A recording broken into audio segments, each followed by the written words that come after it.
Bonjour mes amis, c'est vraiment un privilège d'être de nouveau ici au tabernacle ce matin. Naturellement, lorsqu'on voyage et qu'on visite plusieurs régions du monde et tout, il arrive qu'on se demande si on reviendra un jour. Mais lorsqu'on voit les périls, les dangers et d'autres choses qui se profilent à l'horizon. Mais comme Frère Neville vient de le dire, le Seigneur prendra soin de nous. Ça, nous apprenons à lui faire confiance pour... Et ce matin, je crois que j'ai un amour plus profond pour le Seigneur Jésus que je n'en ai jamais eu de toute ma vie. Après avoir vu les différentes religions du monde, leur fonctionnement, leurs croyances, leur théologie et ainsi de suite, j'ai fini par me rendre compte que nous, les chrétiens, nous avons le Dieu vivant et vrai. Toutes les autres religions semblent disparaître dans le néant une fois que le christianisme entre sur la scène. Bon, ma voix ne porte pas beaucoup. Si quelqu'un désire se rapprocher un peu, eh bien, sentez-vous vraiment à l'aise de vous avancer pendant que nous attendons. Je veux simplement faire un bref compte-rendu des réunions que nous avons eues outre-mer, pour que vous ayez une idée de ce que le Seigneur a fait outre-mer. Car vous faites partie du groupe qui m'a envoyé, et vous avez prié pour moi pendant que j'étais là-bas. Vous avez donc le droit de savoir ce que le Seigneur a fait. Nous avons eu des réunions glorieuses, merveilleuses. Au Portugal, à Lisbonne, au Portugal, nous avons eu l'une des meilleures réunions que j'ai eues depuis longtemps, sachant que nous nous sommes simplement arrêtés là en passant. C'est un pays purement catholique, à 100%. Le Portugal, qui vient de l'Espagne. Les Espagnols, qui étaient catholiques, s'y sont installés. Et tout le Portugal est catholique. Mais au beau milieu de tout ça, le Seigneur a répandu son esprit sur les assemblées. Et nous avons eu de merveilleuses réunions et des miracles.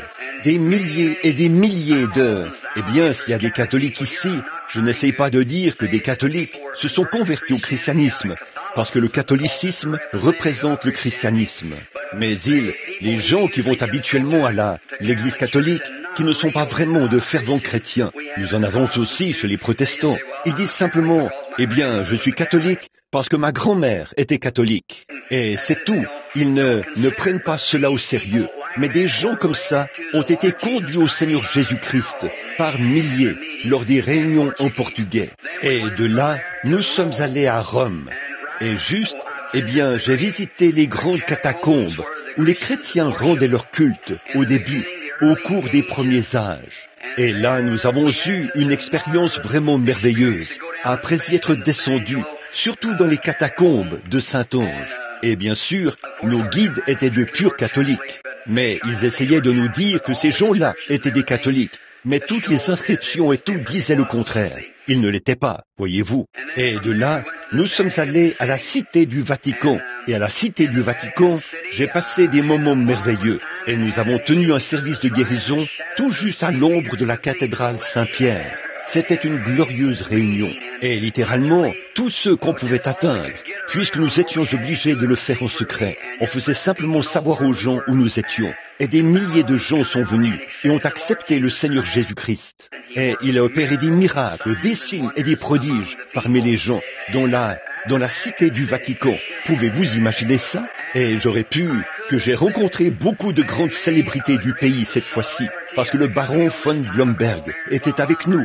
C'était lui, l'organisateur des réunions. Il est bien connu de tous les monarques, les potentats et ainsi de suite, du monde entier. À Lisbonne, eh bien, nous avons rencontré le dirigeant du Parlement et nous avons pris un repas avec eux. Et à Rome, tous les dignitaires qui étaient là. Et ce roi Farouk, ou peu importe son nom, d'Égypte, qui venait d'épouser une jeune fille, vous savez, d'après ce que nous avons compris, et qui s'était de nouveau divorcé. Et il a le droit d'avoir 4 femmes. Et il n'en a peut-être qu'une ou 2 maintenant. Mais il a épousé cette jeune fille, une écolière, et vous en avez vu l'annonce dans le journal et tout. Quelqu'un d'agréable avec qui parler. Un homme corpulent, un homme corpulent. Il était corpulent. Là, c'était C'était un homme sympathique. Puis nous avons rencontré quelques reines de l'Orient, et ainsi de suite. En fait, ils étaient là, à Rome. Et quand ils ont appris que nous y étions, ils sont venus nous rencontrer. Une audience était prévue avec le pape, et j'aurais pu aller lui parler.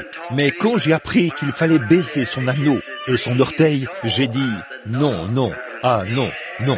Voyez, je suis prêt à donner à tout homme le respect qui lui est dû, en tant que révérend, docteur, ou peu importe ce qu'il est, lui faire honneur, ôter mon chapeau devant lui, comme un gentleman et tout. Mais quand il est question d'adoration, il n'y en a qu'un seul, c'est le Seigneur Jésus-Christ. Alors, je n'allais pas faire ça. Donc, il a dit qu'il avait demandé au baron et tout, s'il pouvait faire en sorte que j'y aille un mardi après-midi, ou quelque chose comme ça. Il a dit, bon, quand vous entrerez, a-t-il dit, la première chose que vous devrez faire, ce sera de vous prosterner devant lui. Puis, il va vous tondre son anneau, et vous allez baiser cet anneau. Ensuite, il va vous présenter le pied, avec son orteil, là. J'ai dit, non, non, non, non, monsieur, oubliez ça. Nous ne ferons pas cela. Ensuite, nous sommes allés au Caire, en Égypte, et à Athènes, en Grèce, où nous avons visité différentes régions du pays. Puis nous sommes allés à Bombay. Et je vous le dis, je ne crois pas que je pourrais me remettre de ce que j'ai vu à Bombay, de ce que c'était, même dans 10 ans. De toute ma vie, ce sont les spectacles les plus pitoyables que j'ai vus dans le monde entier. C'est presque l'Extrême-Orient. J'ai visité pratiquement tous les pays d'Europe et d'Asie, et je suis allé dans cette partie-là du pays, et même jusqu'à la frontière de la Russie. Mais je ne suis pas encore allé au Japon, et c'est censé être la prochaine étape au programme. L'Australie, la Nouvelle-Zélande et le Japon. Mon arrêt suivant, au départ de là où j'étais, c'était à Hong Kong, en Chine. Nous étions juste de l'autre côté, et c'était beaucoup plus court pour nous de revenir aux États-Unis. À partir de là, les seules escales auraient été à Hong Kong, à Tokyo, à Formose, à Guam, à Wake, aux Philippines et enfin ici. Au lieu de ça, nous sommes repartis exactement dans l'autre direction pour revenir. Mais là, il n'y a pas de pauvres en Amérique. Peu m'importe où il vit et à quel point il a une vie difficile, il n'y a pas un seul pauvre en Amérique. Si vous le trouvez dans une ruelle, mangeant dans la poubelle, complètement dévêtu et tout le reste, il est un millionnaire. Ne pensez jamais qu'il est pauvre, parce qu'il ne l'est pas. Une fois que vous aurez visité l'Inde, vous verrez les pauvres. Eh bien, je vous le dis, un dur, j'ai le cœur dur. J'ai vu tant de choses et j'ai traversé tant de choses. Il se peut que beaucoup d'entre vous ne comprennent pas l'effet que cela a sur un être humain. Quand on a vu tant de choses et qu'il faut s'élever au-dessus de tout ça, chaque fois, comme ça, pour pouvoir se sentir autrement. Au bout d'un moment, on entre dans ce genre d'atmosphère, au point qu'on regarde les choses sans que cela retienne notre attention, parce qu'on en est à ce point-là. Comme un médecin qui est dans l'obligation d'opérer un homme afin de lui retirer son appendice. La première fois qu'il l'a fait, il s'est peut-être évanoui ou quelque chose comme ça. Mais au bout d'un certain temps, il en arrive là où il sait qu'il faut qu'il le fasse. Et il le fait tout simplement. Et si le patient vit ou meurt, eh bien, il a fait de son mieux. Et un ministre finit par devenir comme ça. Quand on est surtout un apôtre, un apôtre, c'est un missionnaire. Le mot mission, apôtre, signifie un envoyé.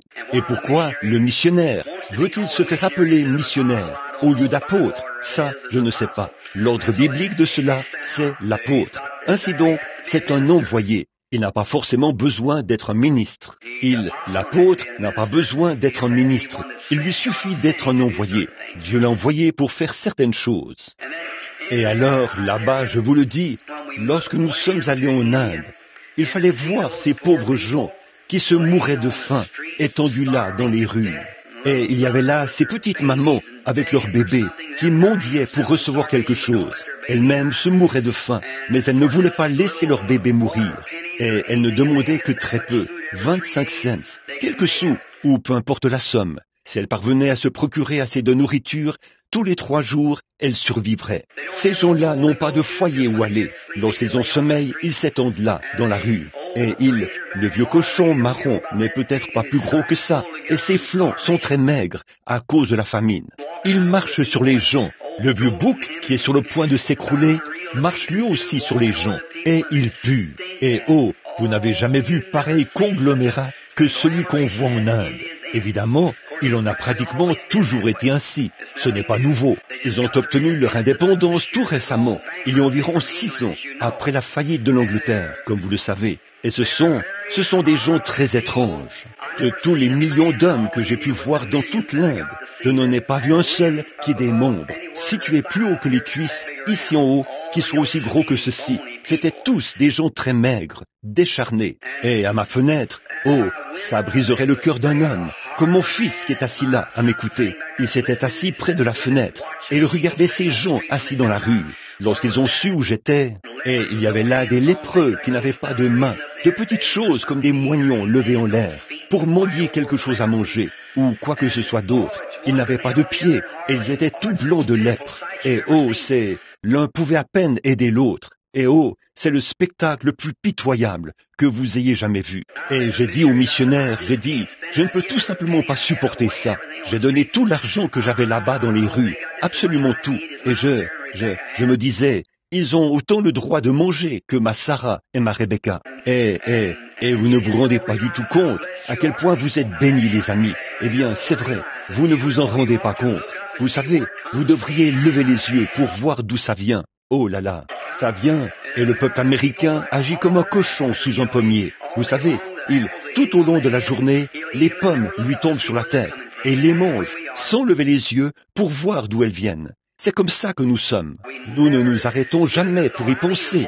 Je veux dire, dans l'ensemble. Je ne parle pas de vous ici, vous êtes des chrétiens, mais je parle des gens dans l'ensemble. Comme ils font seulement, ils ne se rendent pas compte combien ils sont bénis et combien ils vivent dans l'aisance. Les déchets de Jeffersonville pourraient nourrir, en cette journée, pourraient nourrir le quart de l'Inde. C'est vrai, et ils seraient heureux d'avoir cela, peu importe ce que c'est. Vous voyez un homme qui fouille dans une poubelle. Vous dites, eh bien, frère Branham, qu'en est-il de cet homme-là? Il est à peine vêtu, il est en haillons. Mais regardez, tout ce qu'il a à faire, c'est de demander l'aumône. Et on l'aidera. Cet autre gars là-bas ne reçoit aucune aumône. Celui-ci en particulier vit dans une cabane quelque part. Là, s'il pleut, il peut entrer dans un wagon. L'autre n'a nulle part où aller. Là où il tombe, c'est là qu'il reste, tout simplement. On les ramasse quand ils meurent, puis on les incinère. On les jette dans une grande fosse ou quelque part comme ça. On les enlève des rues et tout, des lépreux et tout le reste. Personne ne veut d'eux. Ils n'ont aucun endroit où aller. Rien. Ils ont faim. Ce sont des êtres humains comme nous. Et je vous le dis, frère, je ne pouvais pas supporter ça. J'ai failli faire une dépression nerveuse. Je suis maintenant à la maison depuis tous ces jours, depuis dimanche passé. Je n'arrivais pas à sortir de la pièce. Ma femme, qui est là, connaît la vérité. Pendant presque 5 jours. Ça m'a presque donné le coup de grâce.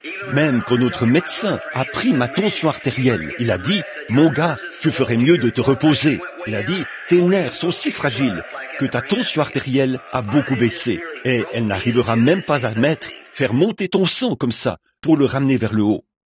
Ça m'a presque brisé en deux de voir de telles choses. Et là, certains des missionnaires ont dit, frère Branham, si ceci vous fait de la peine à ce point, n'allez jamais dans l'arrière-pays, parce que c'est bien des fois pire que ceci. Bombay, c'est leur plus grande ville et leur plus belle ville, et vous devriez la voir. Et maintenant, quant aux religions, je n'ai jamais vu de tant de superstitions, des gens complètement aveugles pour avoir regardé le soleil, adorant le soleil.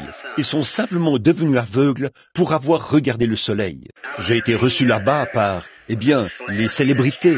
C'est vrai, par Monsieur Nehru, le président, le Parlement et tous les autres. J'ai leurs billets et tout, ici même dans ma poche. Leur petite carte de visite et tout ça. Ils étaient gentils. Ils n'auraient pas pu être plus gentils. Ils nous traitaient bien. Mais je suis allé voir le maire de Bombay, à son bureau. Votre poulailler a bien meilleure allure, vous voyez, que ce qu'ils ont de mieux. Et là, ils n'ont rien à manger. Et dans les rues, c'est le spectacle le plus pitoyable que vous ayez jamais vu. Si vous envoyez des colis réconfort, envoyez-les en Inde. Oui, monsieur. Bon, je ne suis pas ici en tant que critique.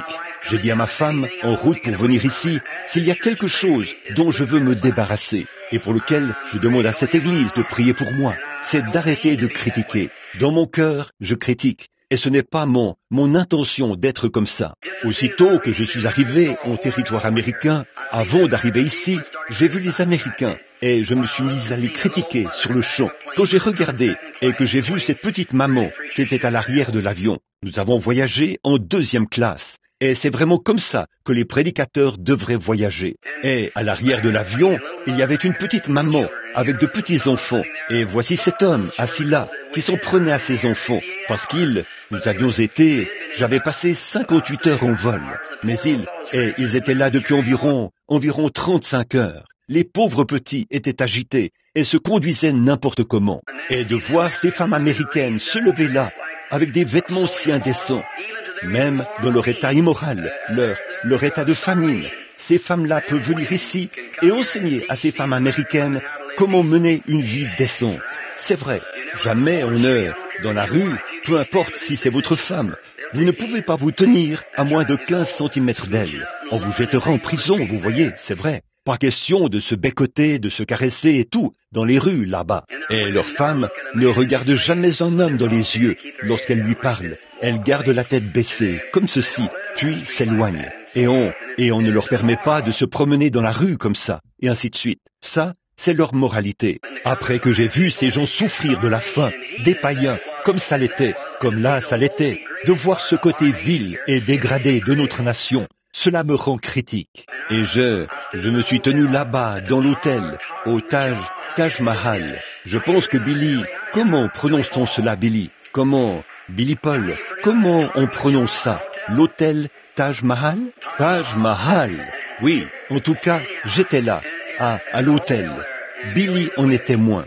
2 Américains sont arrivés. Et quand ils sont allés dans la rue, nous les avons observés lorsqu'ils sont sortis. Ils sont passés au milieu de ces pauvres gens qui étaient là-bas, dans la rue. Un petit garçon a couru vers eux. Il y a une sorte de maladie qu'ils attrapent. Il avait environ 8 ans. Son orteil était à peu près gros comme ça. 2 orteils. Ils étaient levés à peu près comme ça, et il devait tirer ses petits pieds comme ça. Il s'est approché d'eux et leur a demandé un sou, vous savez, ou quelque chose comme ça, pour se procurer quelque chose à manger. Et ces Américains ils se sont retournés comme ça, et sont partis. J'ai dit, oh Dieu, sois miséricordieux, hautain. Nous étions là, à parler avec Nehru et les autres, et ils ont dit, nous aimerions bien apprendre vos manières et avoir votre démocratie, et ainsi de suite. Mais nous ne voulons pas de votre esprit. C'est vrai. Nous ne voulons pas le sentiment d'arrogance et de suffisance que vous avez tous en Amérique. Ça, nous n'en voulons pas. Voyez, ils n'ont pas hésité à nous le dire non plus. Il a dit, nous ne voulons pas de ça. Et j'ai dit, ça, ce n'est pas une vraie représentation du christianisme. J'ai dit, ça, c'est une forme d'hypocrisie. Absolument. J'ai dit, les chrétiens n'agissent pas comme ça. Non, monsieur. J'ai dit, ce n'est pas tout le monde en Amérique qui agit comme ça. J'ai dit, nous avons aussi des gens qui sont humbles et doux, comme partout ailleurs dans le monde. Mais nous en avons qui... J'ai dit, ça me désole de le dire. Et je dis, mais la plupart d'entre eux, et même la majorité, sont tout aussi hautains, emportés, enflés d'orgueil que ceux-ci. Puis de revenir ici, ça me fait critiquer, voyez-vous. Et je ne veux pas être comme ça. Et j'ai constaté, après tant de choses, avoir vu tant de choses, et tout, que frères et sœurs, mes vieux amis du tabernacle ici, soyez bénis. Vous ne vous rendez pas compte de ce que j'ai traversé, les jours que j'ai passés à essayer de vous nourrir et tout. Et j'essaie de faire de mon mieux, afin de répondre devant Dieu un jour. Mais alors, si vous me voyez faire quelque chose de travers, ne me condamnez pas. Ayez simplement pitié de moi et essayez de me corriger, vous voyez, parce que ce n'est pas mon intention d'être ainsi. Mais c'est juste qu'on doit traverser tant de choses, on ne s'en rend pas compte, et on doit passer par-dessus tant de choses. Je pourrais vous dire des choses ce matin qu'il ne me serait pas permis de vous dire ce matin. Vous comprendriez pourquoi j'ai passé 5 jours là-bas, à la maison, sans pouvoir me déplacer. C'est vrai. Vous ne vous en rendez pas compte que ce qui s'est passé depuis qu'un petit prédicateur innocent a commencé à se tenir ici, à la chaire, tout ce qui a accablé ce cœur et qui l'a transpercé, l'a frappé, l'a tiraillé, Dieu seul le sait. Je ne le dis même pas aux gens, pas même à ma propre femme. Je garde ça simplement entre Dieu et moi, et j'avance du mieux que je peux. Mais on se rend compte qu'il y a des limites à ce que l'esprit humain peut supporter. Au-delà de cela, il craque. Vous voyez, et ce qui m'a soutenu, je ne sais pas. C'est Dieu seul qui l'a fait tout ce temps. Bon, il y a toutes sortes de religions en Inde. Il y a une religion pour chaque chose. Chaque chose suit sa propre voie. J'ai été reçu par l'historique Jamais auparavant, les religions de l'Inde ne s'étaient réunies pour recevoir un chrétien. Mais il y a 2 semaines, jeudi dernier, j'ai été reçu par les religions de l'Inde. Et beaucoup d'entre eux adorent les mouches. Ils adorent le bétail. Ils adorent, tout. Et ils étaient là, les Jains. Et nous étions tous assis là, dans leur temple. Là, leurs prêtres. Cette religion a été fondée avant même la naissance du christianisme, il y a 3 ou 4 000 ans. Ils ont un monastère, ils ont des moines. C'est très proche du catholicisme. Ils s'arrachent la barbe avec les mains, de même que les cheveux de leur tête, comme ça, avec les mains. Puis ils repoussent. Il leur est interdit de les couper. Et ils sont tellement dans tous les sens qu'ils prennent un balai ou un petit balai à franges. Ils s'assoient là, ce sont les moines qui fabriquent ces petits balais à franges. Et ils vous précèdent comme ça pour s'assurer que vous ne marchiez pas sur une fourmi ou quelque chose et que vous ne la tuiez. Si c'était le cas, ce serait un péché mortel et cela ne vous serait pas pardonné. Ils portent un objet blanc sur la bouche et sur les oreilles parce que si, en respirant, il leur arrivait d'inhaler un petit moucheron, cela ne leur serait jamais pardonné. Vous voyez, ils auraient tué quelque chose. Et oh là là, comment pourraient-ils un jour accepter le sacrifice de sang du Seigneur Jésus-Christ? Ils ont entendu parler de lui, mais ils ne croient pas cela. Ils ont entendu parler de Jésus. Les missionnaires leur en parlent. Il a dit, oh oui, mais vous autres, vous êtes complètement embrouillés. Il a dit, vous pensez à cet homme, Jésus. S'il était un homme saint, comment a-t-il laissé des hommes cruels le crucifier? C'est absurde. Il a dit, il est monté sur un cheval et est monté au ciel. C'est là qu'il est allé. Et les Sikhs, ils portent un turban. Et ici, à l'intérieur, ils ont un couteau. Et chaque fois qu'ils trouvent un chrétien qui est de dos, ils le tuent. Vous voyez? Parce que, quand il arrivera au ciel, le chrétien ira au ciel aussi. Mais quand il arrivera au ciel, il sera le chrétien. Il sera le serviteur de ce Jain. Vous voyez? Alors, il aura beaucoup de serviteurs. S'il peut en éliminer beaucoup ici sur terre. Vous voyez? Ainsi donc, s'il vous tue, vous êtes simplement tué, c'est tout. Et dans leur turban, on peut voir qu'il y a un petit peigne qui dépasse, là, et un couteau qui dépasse là, sur le côté. Et tout ce qu'ils veulent, c'est que vous ayez le dos tourné. C'est tout ce qu'ils veulent faire. Ainsi donc, toutes ces choses, les religions du monde. Et alors que je leur parlais ce soir-là, le premier soir de cette série de réunions, et il n'y avait aucun moyen d'estimer le nombre de personnes qui étaient là. Il n'y avait aucun moyen de recevoir tout le monde. C'était la mousson, ce qui est la saison des pluies, et les gens étaient là sans recours. Et des cas vraiment pathétiques. Et il s'est trouvé que le premier qui est monté là, ceux qu'il pouvait amener là, c'était un petit garçon, qui était je crois qu'il était hindou, n'est-ce pas, Paul? Et il ne pouvait pas, c'était un petit enfant sourd-muet. Il était sourd-muet de naissance. Et j'ai dit, eh bien, voici le premier cas, ce petit garçon-ci. J'ai dit, maintenant, chacun de vous, l'un, les Jains, essaieront de faire des gens des mahométans, et les autres vont essayer d'en faire différentes choses. Et ils lisent tous leur Bible à eux, pas cette Bible-ci, mais ils ont leur Bible, le Coran, vous savez cela. Donc, ils ont, ça, c'est chez les mahométans, et ils ont différents fondateurs. Bon, il y en a là-bas qui croient que l'homme, c'est Dieu lui-même, que tout homme est un Dieu, et plus vous êtes bon, plus vous êtes un meilleur Dieu. Et c'est horrible de voir leur manière de faire. Et là j'ai dit, bon, messieurs, regardez, je ne pouvais pas les appeler des frères. Je m'adressais à eux en les appelant les messieurs des religions du monde. Voyez? Et j'ai dit, maintenant, je veux vous demander quelque chose. Là, nous sommes tous ici aujourd'hui, ou ce soir plutôt. Et il y a toutes ces différentes choses. Vous adorez le bétail et vous adorez tout. Et j'ai dit, tout ça, si vous me le permettez, c'est de la superstition. Ils comprenaient tous l'anglais. Ils ne pouvaient pas le parler. Mais l'Angleterre les a gouvernés pendant bien longtemps. J'ai dit, vous êtes ici, et nous sommes, chacun de vous représente une religion ou une autre. J'ai dit, et vous êtes là à faire du prosélytisme. Vous prenez un Sikh pour en faire un Jain. Et vous prenez un Mahométan pour en faire un bouddhiste, et ainsi de suite comme ça. J'ai dit, ce n'est qu'un changement de pensée, c'est tout. J'ai dit, nous avons des choses semblables en Amérique. Nous ne sommes pas à l'abri de ces choses. Et je dis, mais nous croyons tous en un seul Dieu. J'ai dit, là, nous avons les méthodistes, les baptistes, les presbytériens, et ils font du prosélytisme entre eux, pour amener les gens dans des organisations. Mais vous tous, vous faites du prosélytisme pour amener les gens d'un Dieu à un autre, vous voyez. Mais, et je dis, lequel est-ce donc? chacun de ces dieux est une superstition. J'ai dit, la créature même, la mouche que vous adorez, la vache que vous adorez, le cheval, ou peu importe ce que c'est le Dieu Tout-Puissant qui a créé cet être. Voyez? Et j'ai dit, vous adorez la création au lieu du Créateur. Voyez? L'être. J'ai dit, dans toutes ces choses-là, aucun d'eux, et des personnes ont des idoles et tout. J'ai dit, aucun d'eux ne peut vous aider. Aucun d'eux ne peut vous répondre. Ils sont tous muets, et aucun d'eux ne peut vous répondre. Aucun d'eux ne peut passer à l'action. Mais il n'y a qu'un seul Dieu vivant et vrai, et Jésus-Christ est son Fils. Et j'ai dit, or c'est lui que je suis ici pour représenter.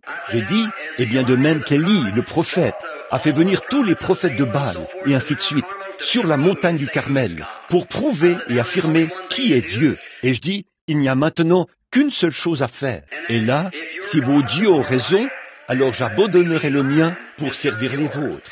Maintenant, voici un garçon sourd-muet. Lequel de vos dieux peut le guérir?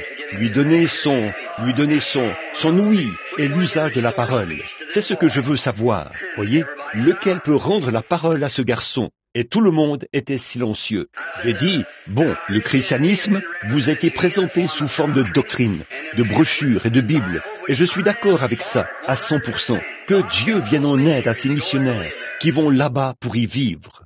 Oui, monsieur, mais, et je dis, cela ne vous a pas été présenté en entier. Voyez, je dis, cela vous a été présenté en parole seulement. Mais le Dieu qui a écrit cette parole qui se trouve déjà dans votre cœur, on est maintenant au point où il va faire vivre la parole, voyez, se manifester dans la parole. Alors j'ai dit, voici ce jeune garçon, il est sourd-muet, il ne peut ni parler, ni entendre, ni rien. Il est né comme ça, et le Saint-Esprit était là, il révélait les péchés des gens et tout, et il s'évanouissait presque quand il voyait cela, vous savez. Et ils faisaient tous tellement de bruit qu'on n'arrivait pas à comprendre, parce qu'on avait fait venir la milice pour les surveiller, vous savez, et les gens étaient massés de long en large. Oh là là, on a dit qu'il y avait là des gens venus de partout en Inde. Donc, on ne pouvait pas dire ce qu'il y avait là, voyez-vous, ni combien, ni rien. On ne pouvait rien comprendre. Et donc, ce petit garçon, alors je l'ai fait monter là-haut. Et j'ai dit, maintenant, Père Céleste,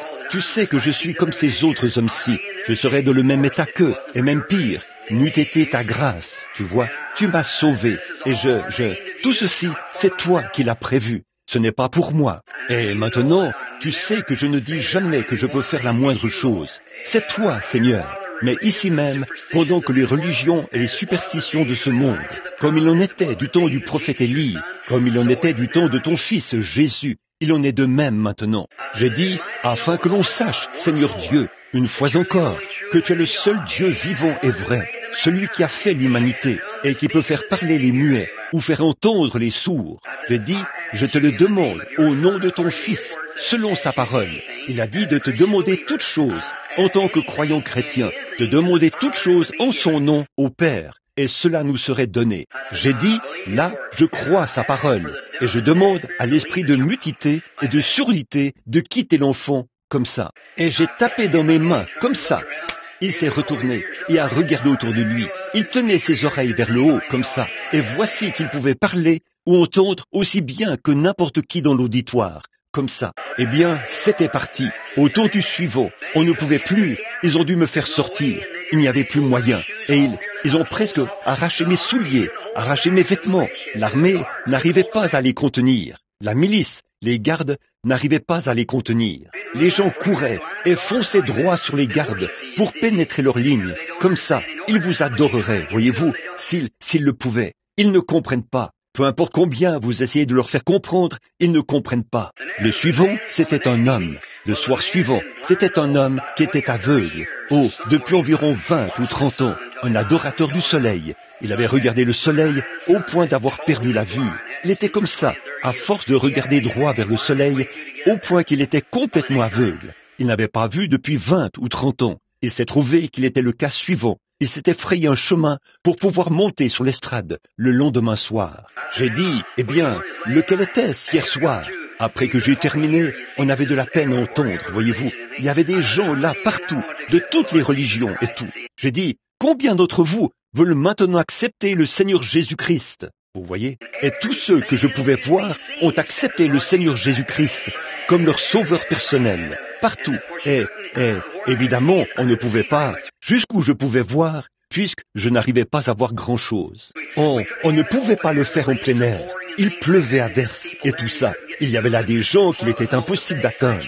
Et c'était le spectacle le plus pitoyable qu'on ait jamais vu. Et il y en avait qui étaient encore au chemin pour y venir et tout. Ils traînaient avec une chèvre, vous savez, ou quelque chose d'autre comme ça, dans leurs efforts pour se rendre aux réunions. Alors, le soir où cet homme aveugle est venu, j'ai dit, maintenant, lequel de vos dieux peut lui rendre la vue? J'ai dit, voici l'un de vos propres adorateurs, qui par superstition est devenu aveugle, pour avoir regardé le soleil. J'ai dit, il adore le soleil, parce qu'il sait que c'est un être créé, qui a été créé, une créature qui a été créée, quelque chose. Mais j'ai dit, le Créateur même qui a créé le soleil, a créé les yeux de cet homme, voyez, le même Créateur.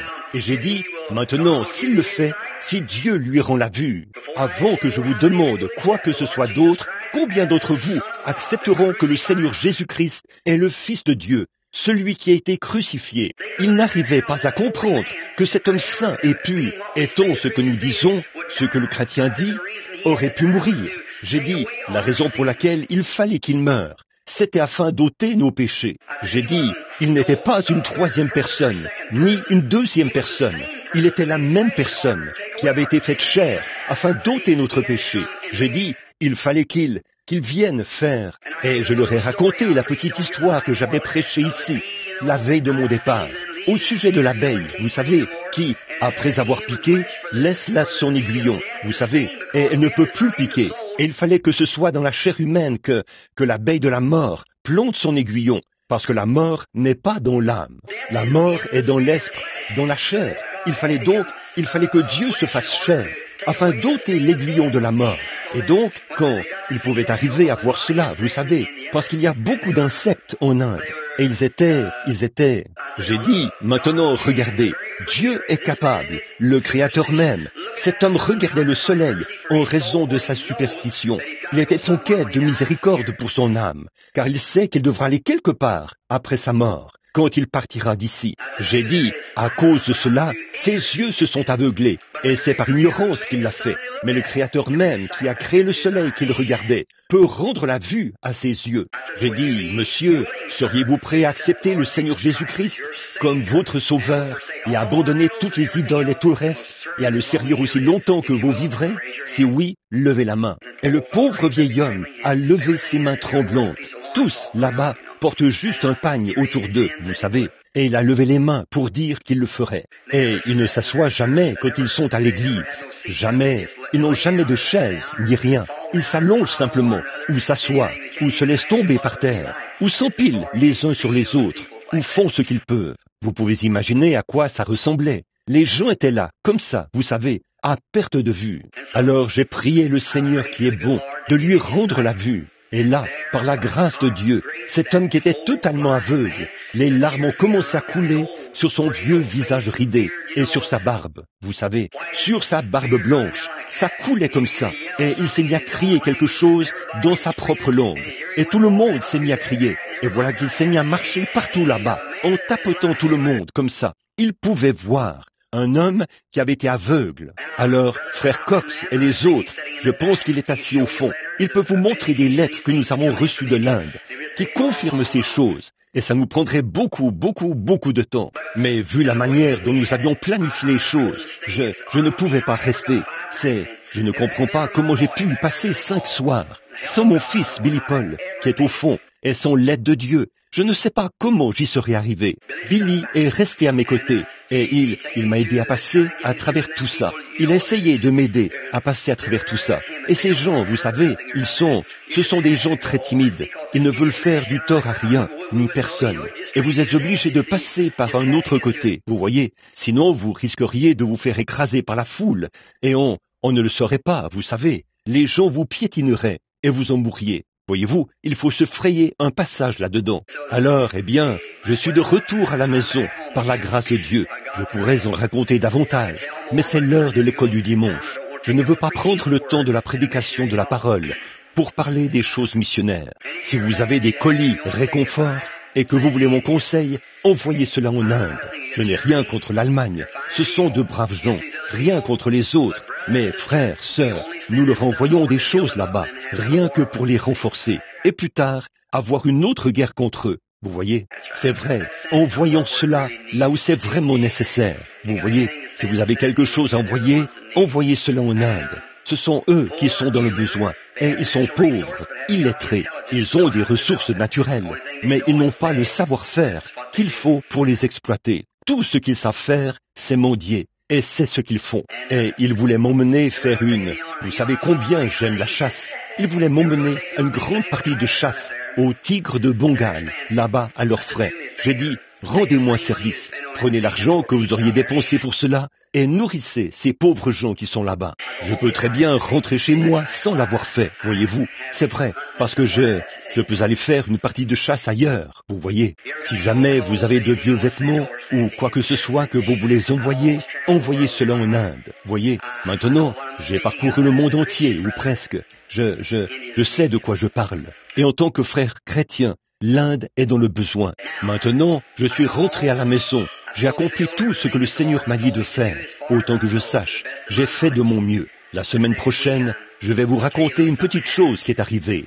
Je partageais un repas avec le gouverneur. Et là-bas, ils avaient prévu de m'offrir à manger du riz cuit avec des pâtes de mouton et assaisonné d'huile d'olive. Vous pouvez vous imaginer, c'était vraiment sans saveur.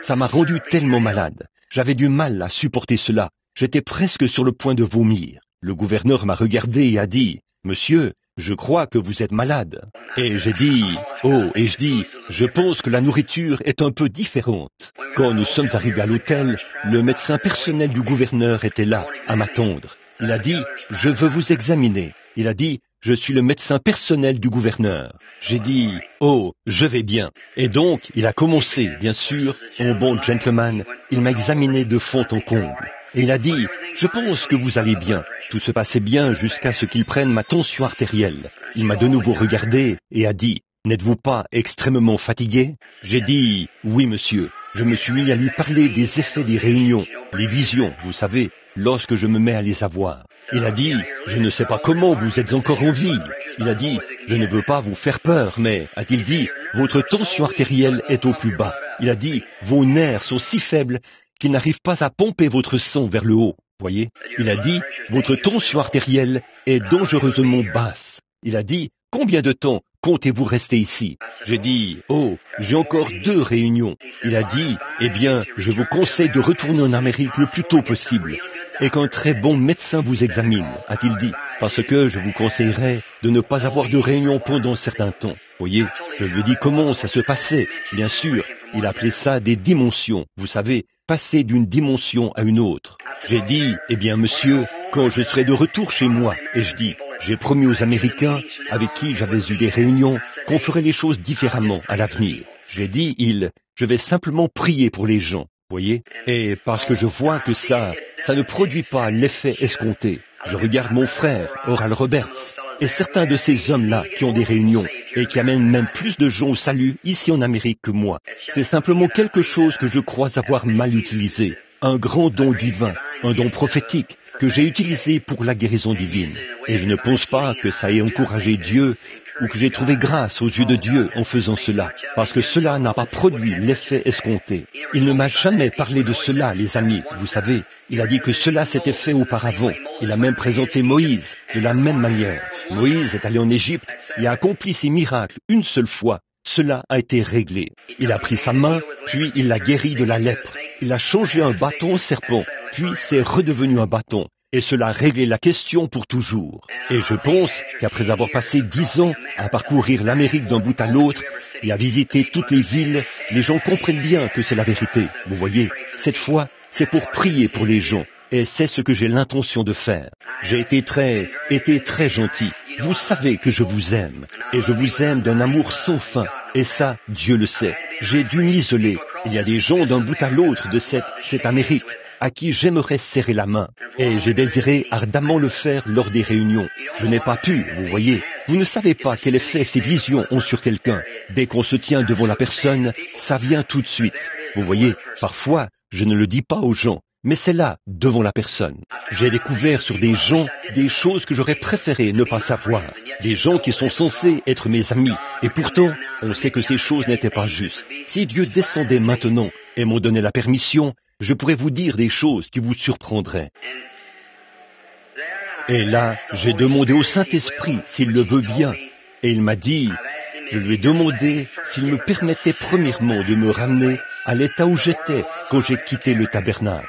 Que je revienne à cet état-là et que je me tranquillise, à tel point que lorsque je me tiendrai devant les gens, les visions ne viendront pas. Que je puisse parler au frère sans voir sa condition et simplement prier pour lui à ce moment-là. Voyez, et être comme, c'est ce que j'ai demandé à Dieu de faire.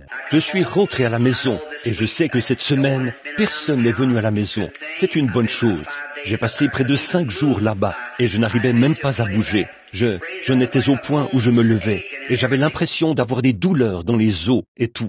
Évidemment, c'est ce changement, un décalage horaire d'exactement 11h30 entre Bombay et ici. En ce moment, c'est presque l'heure où ça ferait déjà 1 heure ou 2 que je serais endormi. Vous voyez? Donc, c'est la nuit. C'est simplement l'inverse. En plus, cette faible tension artérielle qui avait drastiquement baissé, comme ça, et j'avais de la peine à me lever et à me déplacer. C'est tout. C'est moi qui ai causé cela, en essayant d'en faire trop. Donc, je suis maintenant de retour à la maison par la grâce de Dieu. Et maintenant, la semaine prochaine, je partirai tout seul pendant un moment, 2 ou 3 semaines, pour être seul, et avant tout pour prier. J'irai à la chasse, si le Seigneur le veut. Mais avant de le faire, c'est que je partirai quelques jours avant l'ouverture de la saison et tout. Je vais dans le Colorado. Je veux y rester au moins 2 ou 3 semaines, ou peut-être plus. Pour être seul, vraiment tout seul, et dire « Oh Dieu, me voici ». Il se peut que je vienne demander à M. Michler de m'offrir de nouveau un emploi. M. Michler, pour retourner à l'entreprise de service public. J'ai accompli ce qu'il m'a dit de faire et je me tiens au tabernacle ce matin exactement comme je l'ai quitté il y a 10 ans. Je n'ai pas d'organisateur. Mon organisateur a démissionné quand ça chauffait. Je n'ai pas d'organisateur. Mon fils est sur le point de partir et mon fils, qui est assis au fond, s'en va dans l'armée. Il était mon copain. Il est resté à mes côtés. Certains me faisaient constamment des histoires. Pourquoi traînes-tu Billy avec toi? Si seulement vous saviez combien j'ai porté ce garçon dans mes bras, alors qu'il n'était qu'un enfant à la mamelle, sans mère. Je mettais son biberon sous ma tête la nuit, comme il n'y avait pas de feu dans la maison, pour pouvoir réchauffer son biberon, et je le nourrissais. Il a toujours été mon copain. Nous mourrons ainsi, si Dieu le veut. Il va probablement rejoindre l'armée d'ici peu. Il a reçu les formulaires à ce sujet hier, et il va devoir prendre sa décision. S'il veut se porter volontaire ou s'enrôler, eh bien, il ne sera plus à mes côtés. Et là, je suis tout seul, mais pas tout seul, vous voyez. Il y a quelqu'un qui m'a fait sortir du sein de ma mère. Il m'a nourri, il m'a fait traverser ces grandes épreuves. Sa grâce m'a mené en sûreté jusqu'à présent. J'ai confiance qu'elle me mènera jusqu'au bout. Et j'en suis au point où je veux demander encore une chose à l'Église, avant que nous prenions un passage à étudier dans les Écritures. C'est que vous priez pour moi.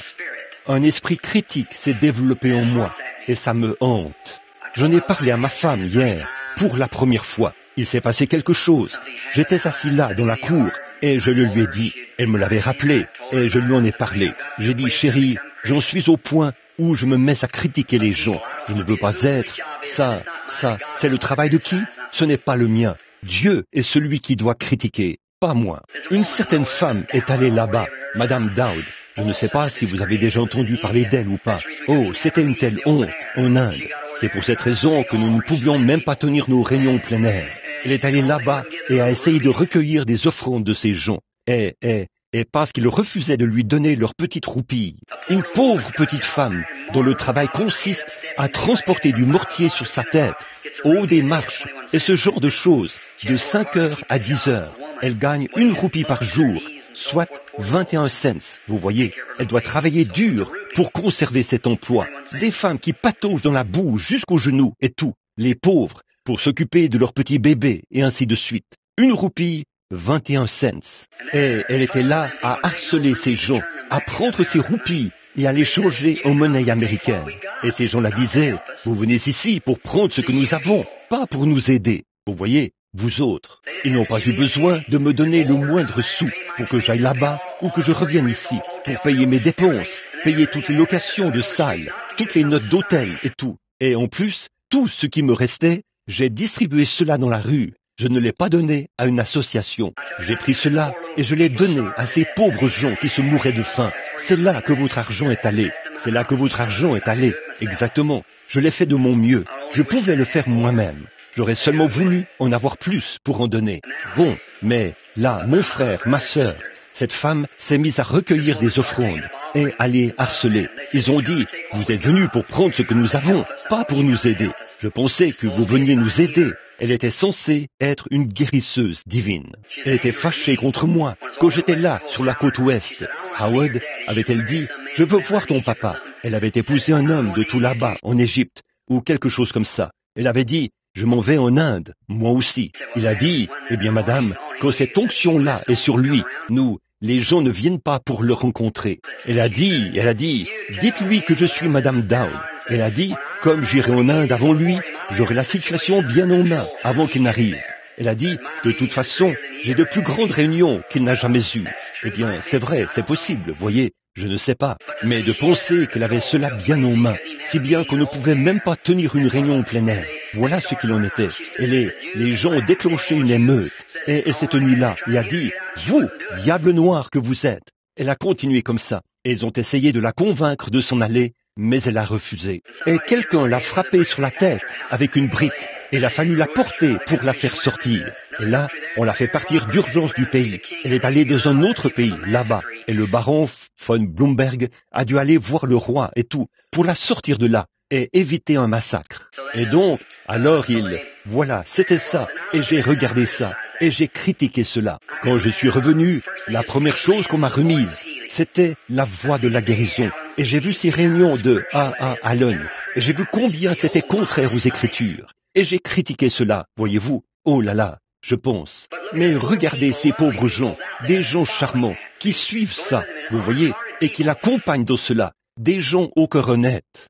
Je regarde autour de moi et je vois ces autres choses qui se passent. Et je me mets à critiquer dans mon cœur, vous voyez. Et je ne veux pas devenir comme ça. Si je le fais, je ne trouverai plus grâce devant Dieu, voyez. Et la seule chose, et je regarde les Américains, et je vois leur manière de faire.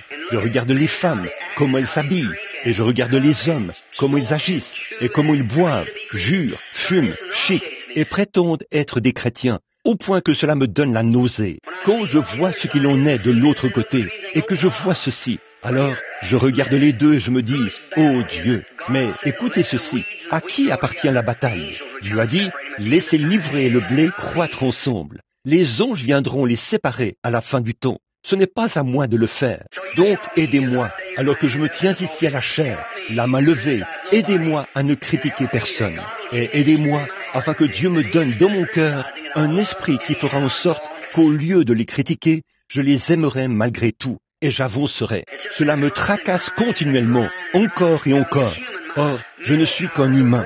Mes facultés mentales sont mises à rude épreuve comme ça, voyez-vous. Et il faut que je me retire quelque part pour me reposer. Et c'est pour ça que je pars, pour être seul, pour prier Dieu d'ôter de moi cette tendance à critiquer et de m'adoucir. Eh bien, je pourrais très bien faire semblant de l'être, mais ça ne viendrait pas de mon cœur.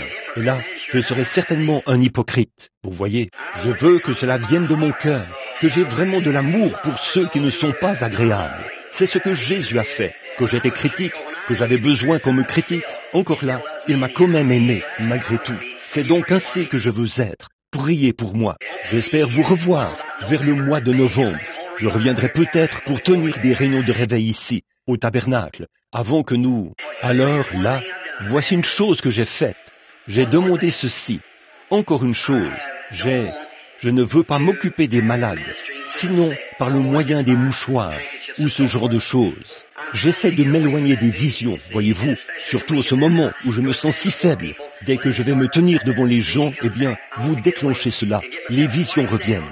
Je veux m'éloigner et me tranquilliser à tel point que je pourrais m'avancer là et avoir des réunions différentes. Vous prierez pour moi, n'est-ce pas? Et aussi, je prie par la poste. J'envoie des mouchoirs et tout, aux malades et aux affligés. affligés. Mais quand les gens m'appellent pour la prière, je les renvoie à Frère Neville ou à d'autres frères pour qu'ils aillent prier pour eux. Parce que quand je me tiens devant la personne, ça me fait replonger là-dedans, vous voyez.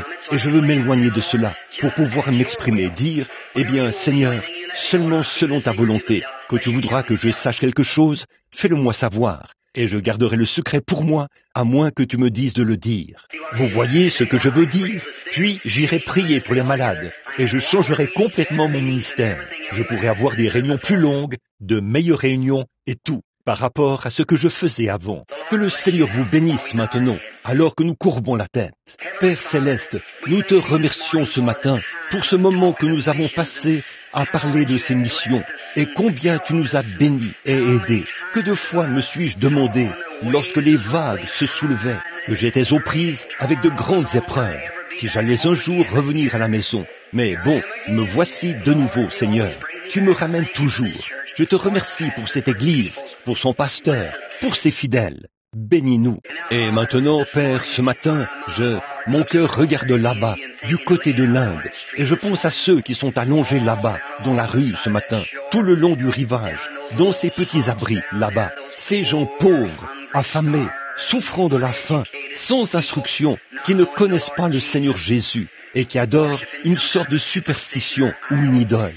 Alors Père, combien je suis reconnaissant de savoir que tu m'as permis de te connaître. Te connaître, c'est la vie. Maintenant, je te prie de m'aider. Ôte cet esprit critique de ton serviteur, Seigneur. Ô Dieu, je ne veux pas. Si ces hommes sont dans l'erreur, sois-en le juge, Seigneur. Donne-moi de les aimer malgré tout. Le veux-tu, Père? Si les femmes s'habillent mal, se conduisent mal, deviennent des prostituées, et que notre nation sombre, comment puis-je changer l'histoire, alors que tu l'as déclaré, Seigneur? Mais je te prie de m'aider, de faire que je sois plein d'amour et bienveillant, afin que je puisse être ton serviteur et faire ta volonté. Père, je te demande toutes ces choses pour ta gloire. Maintenant, bénis-nous. Et comme il m'a été demandé d'enseigner un peu la parole, Père, donne-nous un court message maintenant, afin que la parole soit proclamée et que ce soit un jour glorieux pour nous. Nous le demandons au nom de Jésus. Amen. Très bien. Maintenant, il est 11h moins le quart. Pas vrai? Eh bien, pourrons-nous prendre environ 35 minutes? Cela vous convient-il? Et nous sortirons vers 11h30. Maintenant, où allons-nous? J'étais assis là, et je pensais enseigner à partir de l'Ancien Testament. Mais, d'habitude, on utilise tout le temps l'Ancien Testament. Alors quelqu'un a dit, Frère Branham, ne connaissez-vous rien d'autre que l'Ancien Testament? Eh bien, c'est bon. Quand j'aurai appris cela, alors j'apprendrai le Nouveau. Mais quand on apprend l'un, on apprend les deux. Vous voyez, tous les deux sont ensemble. Mais prenons quelque part dans le Nouveau Testament. Je ne sais pas ce que vous avez étudié, ni rien. Allons, je vous le dis, écoutons Jean. Revenons au chapitre 1 de l'évangile de Jean et commençons à lire l'évangile de Jean. Bon, je suis simplement en train de prendre cela. Je ne sais pas. Alors, nous allons simplement commencer notre étude dans l'évangile de Jean. Est-ce que tout le monde est d'accord? C'est d'accord? Très bien. Jean, chapitre 1. Et maintenant, peut-être que mercredi soir prochain, j'ai entendu, je veux être avec vous ce soir. Je veux venir et être avec vous ce soir et aussi mercredi soir. Je pense que nous ne partirons pas avant mercredi. Donc je serai ici mercredi soir. Je suis pas mal sûr que ce ne sera pas avant jeudi ou vendredi prochain, l'un des deux que nous partirons. Ainsi donc, je serai ici mercredi soir si le Seigneur le veut, pour le service. Et là, nous voulons enseigner quelque chose, peut-être mercredi soir, si le Seigneur le veut. Dites donc, frère Freeman, c'est vraiment une bonne idée. Enlevez votre veston maintenant et sentez-vous à l'aise. Est-ce que quelqu'un a quelque chose contre quelqu'un? Si oui, levez la main et allez voir cette personne. Eh bien, transformons ceci en un beau grand festin rempli d'amour ce matin. Qu'en pensez-vous? Tout le monde, peu importe ce qui vous tracasse. Si la personne n'est pas ici, disons « Seigneur Jésus ». Mettons cela sous le sang maintenant même. Et, à partir d'aujourd'hui, je n'y penserai plus. Allons de l'avant et prenons un nouveau départ maintenant. Oh, si seulement vous saviez à quel point vous devriez être heureux. Dans toutes les religions du monde, on le voit. Chacune d'elles est totalement dénuée de fondement. Il n'y en a qu'une seule qui soit réelle. C'est l'évangile du Seigneur Jésus-Christ.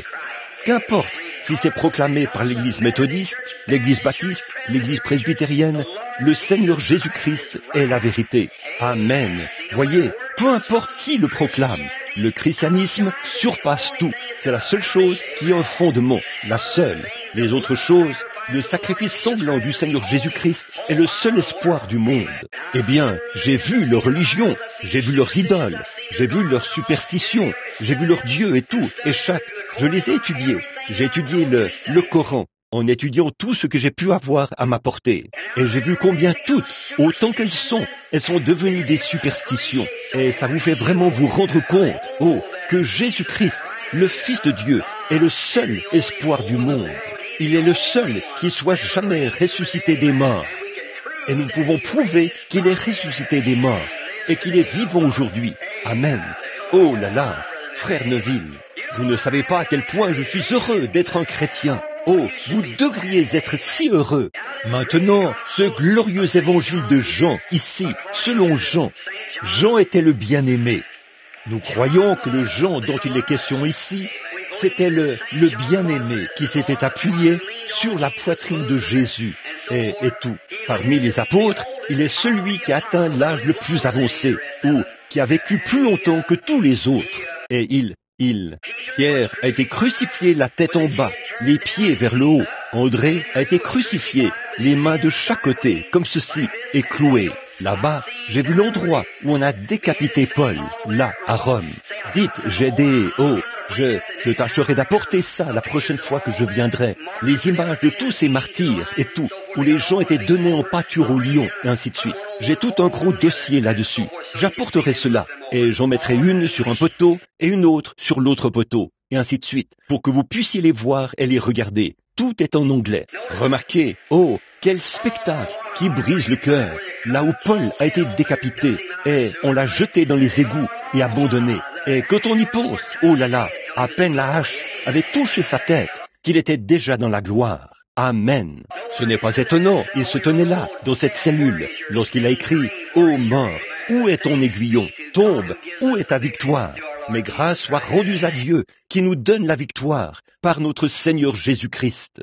Il a dit « J'ai combattu le bon combat, j'ai achevé la course, j'ai gardé la foi. Désormais, la couronne de justice m'est réservée. Le Seigneur, le juste juge, me la donnera en ce jour-là. » Oh, eh bien, ça fait réfléchir. La vie des grands hommes rappelle à chacun que nous pouvons rendre nos vies sublimes. Mais une fois partis, laisser derrière nous des empreintes sur le sable du temps. Bon, Jean, le révélateur bien-aimé. Et Jean, il y a plusieurs Jean ici dans la Bible. Mais ce Jean, celui dont nous parlons ce matin, un apôtre du Seigneur Jésus-Christ, un missionnaire envoyé par Dieu. Un missionnaire, c'est quelqu'un qui est envoyé. J'ai souvent été étonné que les gens disent aujourd'hui « Oh, il n'y a eu que 12 apôtres, vous voyez, seulement 12. » Vous avez déjà entendu ça? Eh bien, le mot en soi signifie quelqu'un qui est envoyé. Paul n'était pas un apôtre selon les 12. Mais l'avez-vous déjà remarqué? Ils avaient choisi Matthias, je crois, ou Matthias, pour remplacer Judas. Et c'est ce que l'homme a fait. On n'a plus jamais entendu parler de lui. Mais Dieu a choisi Paul pour le remplacer, voyez-vous. Et regardez ce que Paul a fait. Vous voyez, ça montre la différence entre le choix de l'homme et le choix de Dieu. Et ça me fait avoir beaucoup de grâce dans mon cœur à l'égard de certaines choses et des erreurs. Et ainsi de suite. Il y a quelques instants, j'écoute à la radio le très célèbre docteur Dehan, un merveilleux enseignant, un frère charmant. Je l'aime de tout mon cœur, Dieu le sait, et de voir combien de grands hommes peuvent se tromper. Je me suis dit, frère, dès que j'ai vu l'erreur qu'il était en train de faire, je me suis dit, oh Dieu, il est possible que je fasse les mêmes choses, alors ne tiens pas compte des miennes. Le docteur Dehan disait, le baptême ne s'est fait qu'une seule fois dans la Bible. Je viens d'écouter cela, alors que j'étais en chemin pour venir ici à l'église ce matin. Il disait, le baptême du Saint-Esprit a baptisé chacun des apôtres, les a immergés dans la chambre. C'est pour représenter cela que nous nous faisons baptiser d'eau. C'est la seule fois qu'ils ont été baptisés du Saint-Esprit. C'est arrivé une seule fois dans la Bible. Je me suis dit, docteur Dehan. Eh bien, environ 10 jours plus tard, Philippe est allé prêcher aux Samaritains. Il les a baptisés au nom du Seigneur Jésus. Seulement le Saint-Esprit n'était pas encore venu sur eux. Pierre est allé là-bas. leur a imposé les mains et ils ont reçu le Saint-Esprit. Environ 2 mois ou 3 mois plus tard, Pierre est monté sur le toit et il a eu une vision. Il est allé chez Corneille. Ils étaient tous là-bas, d'un même accord, et ils priaient. Et comme Pierre prononçait ces mots, le Saint-Esprit est descendu sur eux, comme il l'avait fait au commencement. Or, ces gens-là n'avaient même pas encore été baptisés d'eau. Il a dit, peut-on refuser l'eau à ceux-ci qui, sans être baptisés, ont reçu le Saint-Esprit comme nous au commencement? Alors, comment ce petit groupe de gens là-bas représentait? Oh, non, non. Quelques années plus tard, une vingtaine d'années plus tard, Paul a dû traverser les contrées supérieures d'Éphèse. Et il a rencontré quelques disciples. Il leur a dit, « Avez-vous reçu le Saint-Esprit après avoir cru ?» Ils ont dit, « Nous ne savons pas s'il y a un Saint-Esprit. » Il a dit, « Avez-vous été baptisés ?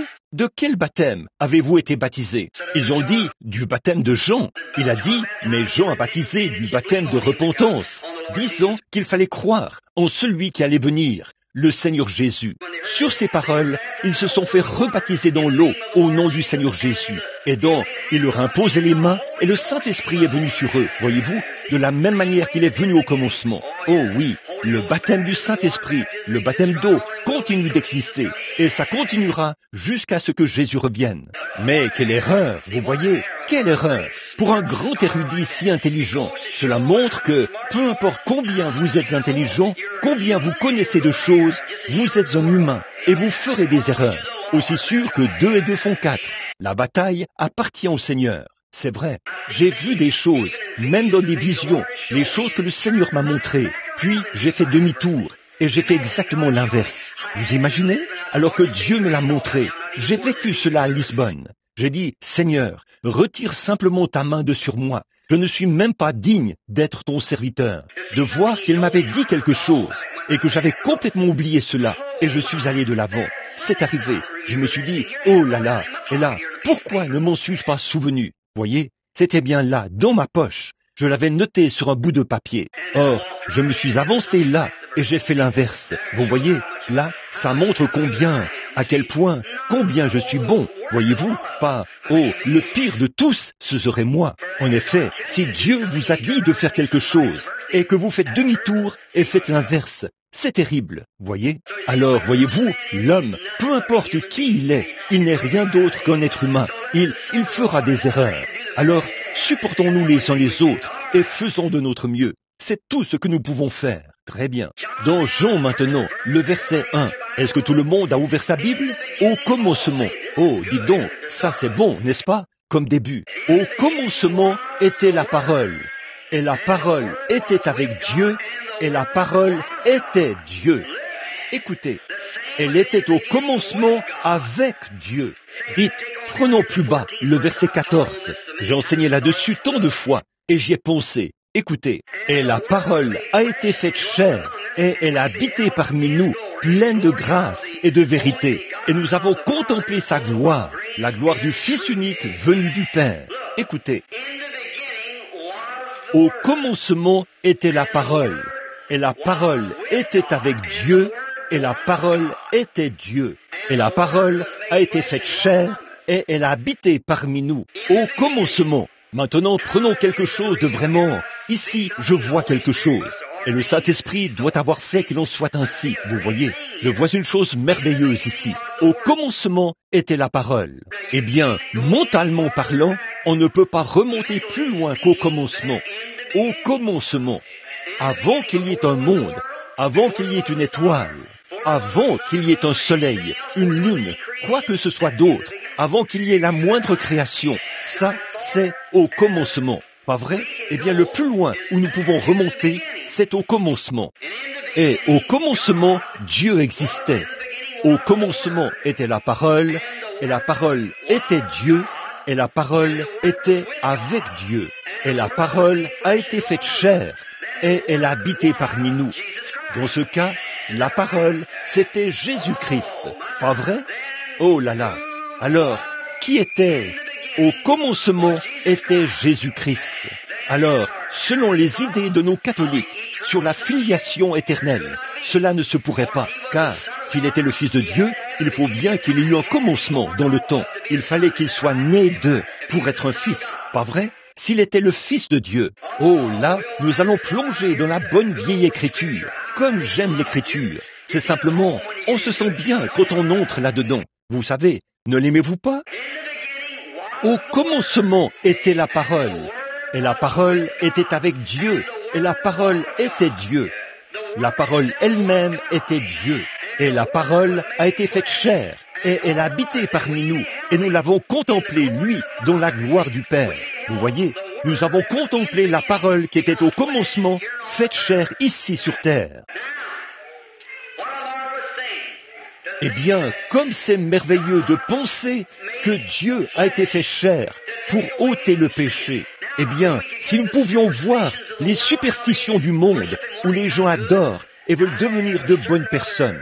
Bon, certaines de leurs dénominations là-bas, de leur secte, pensent que si un homme devient vraiment bon, il devient un Dieu, et il est un Dieu à ce moment-là. Et ils l'adorent en tant que Dieu. Et aussi, une autre raison pour laquelle ils adorent cela. C'est difficile de l'enseigner à un auditoire mixte comme celui-ci. C'est parce que le germe de vie vient du mal, voyez-vous. Et ils pensent que la vie se trouve là-dedans. La vie éternelle, la vie perpétuelle. Elle vient du mal et se transmet de l'un à l'autre. Nous avons toujours été ici. Nous l'avons toujours été. C'est le même esprit qui passe continuellement d'une personne à l'autre. Vous voyez, c'est pourquoi ils adorent l'homme. Parce que c'est de lui que vient le germe de vie. Bon, mais ici, il nous est dit qu'avant qu'il y ait un homme, avant, au commencement était la parole. Et la parole était Dieu, et la parole était avec Dieu. Et la parole a été faite chair. Eh bien, le plus loin où l'esprit humain peut aller, ça, c'est le plus loin où nous pouvons remonter maintenant, au commencement. Pas vrai? Au commencement était la parole. Mais là, c'est le plus loin où nous pouvons aller par la théologie. C'est le plus loin où nous pouvons aller par notre pensée. Mais la révélation nous amène plus loin que ça. Pas vrai? Bon, si vous enseignez quelque chose d'un point de vue théologique, vous direz, au commencement était la parole. C'était Dieu. Et la parole était Dieu. C'est vrai. Et cette même parole a été faite chair. Et elle a habité parmi nous. Vous voyez? Et par la suite, Dieu a été fait chair. C'est son contredit, c'est vrai. Dieu a été fait chair. Nous croyons cela. Mais là, avant que ceci devienne la parole. Une parole, qu'est-ce que c'est? Une parole, c'est la manifestation d'une pensée. C'est l'expression d'une pensée. Pas vrai? Avant que vous disiez quoi que ce soit, vous formulez votre pensée dans votre subconscient avant de la prononcer. Pas vrai? Donc, au commencement était la parole. Ça, c'est le plus loin où nous pouvons remonter, par ceci, par la théologie. Mais avant que la parole soit, elle était une pensée. Puis cette pensée a été manifestée. Vous voyez ce que je veux dire? Eh bien, c'est comme cela qu'il l'a dit. Premièrement, il a pensé, puis il a prononcé la parole. Et la parole a été manifestée.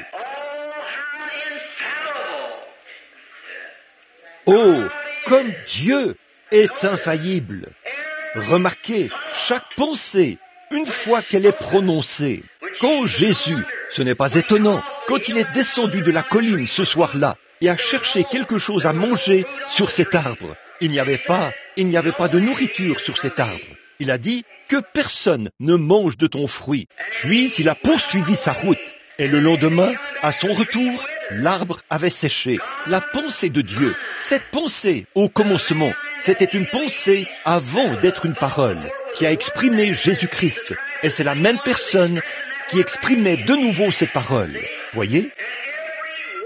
Et chaque parole de la Bible est la pensée de Dieu sous forme de semence qui, si elle est reçue dans l'être humain, est prononcée par la même pensée qui a matérialisé la Bible, accomplit la chose. Vous voyez ce que je veux dire? Oh, combien l'Église pourrait être puissante! La Bible dit, « Ayez en vous les sentiments qui étaient en Christ. » Un homme est tel que sont les pensées dans son cœur. Donc, vos pensées, si elles sont exprimées, comme quand Dieu a dit que le monde soit, avant que cela puisse être une parole, il fallait que ce soit une pensée. Donc, Dans le processus de la création, Dieu a d'abord créé le monde par sa pensée, puis il l'a prononcé. Et la pensée exprimée s'est matérialisée. Vous voyez ce que je veux dire? Maintenant, c'est ce même esprit qui a dit que la lumière soit, et la lumière fut, qui a dit que les arbres soient, et les arbres furent. Si donc cette même pensée qui était en Christ est en vous, à combien plus forte raison pourrait-elle dire qu'il n'y ait pas de cancer, et ça disparaîtrait, que les yeux des aveugles s'ouvrent, et il en serait ainsi. Voyez, c'est votre pensée. Jésus a dit, en vérité. Vous avez dit, là, c'était Jésus. Mais attendez un instant. Il a dit, ayez foi en Dieu, car en vérité, je vous le dis, si vous dites à cette montagne, ôte-toi de là, déracine-toi et jette-toi dans la mer, et si vous ne doutez pas dans votre cœur, mais que vous croyez que ce que vous dites arrivera, ce que vous aurez dit vous sera accordé. Pas vrai? Vous le recevrez, pas moi, vous le recevrez. Quelle puissance a été donnée à l'Église? Ça, eh bien, vous pouvez l'exprimer par une conception mentale. Mais si ça devient une véritable révélation de Dieu, que vous le voyez avant que cela se produise, et que vous l'exprimez sous forme de parole, cette parole s'ancre et se matérialise. Une pensée exprimée. Oh là là, comment Dieu a-t-il pu? Vous voyez cela? Votre cœur et votre pensée sont tellement remplis de l'Esprit de Dieu que vos pensées deviennent ses pensées. Amen. Voilà, c'est ça. Une fois que votre pensée, votre conduite et votre guide deviennent un lieu directement, ou une inspiration qui vient directement du Saint-Esprit, qui fait mouvoir votre être mortel. Oh là là! Quelle sorte de gens devrions-nous être si le Saint-Esprit même vous a tant incarné ou rempli de puissance que vous n'utilisez pas vos propres pensées, vous n'utilisez pas votre propre esprit, vous n'utilisez pas vos propres opinions, mais que le Saint-Esprit vous a tant façonné que vos pensées et votre être, c'est l'Esprit de Dieu qui s'exprime à travers vous. Quelle sorte d'église serions-nous donc? Quelle sorte de gens serait-ce ce matin si ce Branham Tabernacle, ce matin, était tant rempli de la présence de Dieu? Eh bien, que vous n'utilisiez même pas votre propre pensée, vous n'utilisiez même pas vos propres idées, vous n'aviez même pas votre propre parole finale, mais que vous n'étiez conduits que par l'Esprit. Et ceux qui sont fils de Dieu sont conduits par l'Esprit de Dieu. Alors, une fois que le facteur humain disparaît et que l'Esprit de Dieu comble ce vide, là où vous vous êtes vidé de tout, Amen.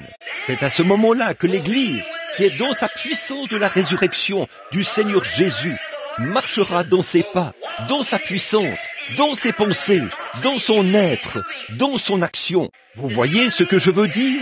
À ce moment-là, vos pensées deviendront des paroles, et ces paroles se matérialiseront. Ça, c'est quand l'Église sera dans sa puissance. Je crois que c'est en route que lorsque l'Église sera tellement enveloppée en Christ, le Saint-Esprit, que l'homme se sera tant détaché de lui-même qu'il ne se verra plus. Il n'aura pas d'autre que de servir Dieu. Et leurs pensées suivent leur cours. Ils refusent les choses du monde. Ils agissent seulement par l'Esprit, vivent par l'Esprit, agissent par l'Esprit, marchent par l'Esprit, accomplissant ainsi la loi de Christ. Alors, l'amour de Christ dans le cœur humain, agissant par le Saint-Esprit, cette glorieuse et merveilleuse Église avancera avec puissance et divinité, parce que la divinité sera révélée dans les êtres humains par le Saint-Esprit, qui accomplira la pensée de leur esprit. Nos pensées fonctionnent différemment. Bien des fois, nous nous approchons de quelqu'un et nous disons « Bonjour, frère, comment allez-vous » et ça ne vient pas vraiment du fond de votre cœur. Bien des fois, nous disons « Je suis ceci et cela, je ferai cela ». Ça ne vient pas vraiment du fond de votre cœur. Voyez, ça ne vient pas vraiment du fond de mon cœur. Mais lorsque vous devenez tellement mort aux choses du monde, que Christ passe en premier, que Christ est tout, alors vous êtes entièrement constitué de l'Esprit du Seigneur Jésus-Christ. Il a le plein contrôle. C'est là que vos pensées seront épurées. Vos pensées seront pures. Votre cœur. Beaucoup de gens disent, eh bien, la religion vient du cœur. Il n'y a pas de faculté mentale dans ce petit être qu'on appelle le cœur. Vous ne pouvez pas réfléchir avec votre cœur. La Bible dit, un homme est tel que sont les pensées dans son cœur. Vous ne pouvez pas réfléchir avec votre cœur. Vous ne le pouvez pas, parce qu'il n'y a rien de mental là-dedans. Avec quoi réfléchir? Jésus ne parlait pas de l'être physique, il parlait de l'être surnaturel. Nous sommes des êtres trains, âme, corps, esprit. Nous savons ce qu'est cette chair. Nous en sommes conscients. La voici. Nous savons ce qu'est l'esprit. Il contrôle la chair. Mais l'âme, qu'est-ce que c'est? L'âme, c'est la nature de l'esprit. Quand un homme se convertit, cela ne signifie pas que...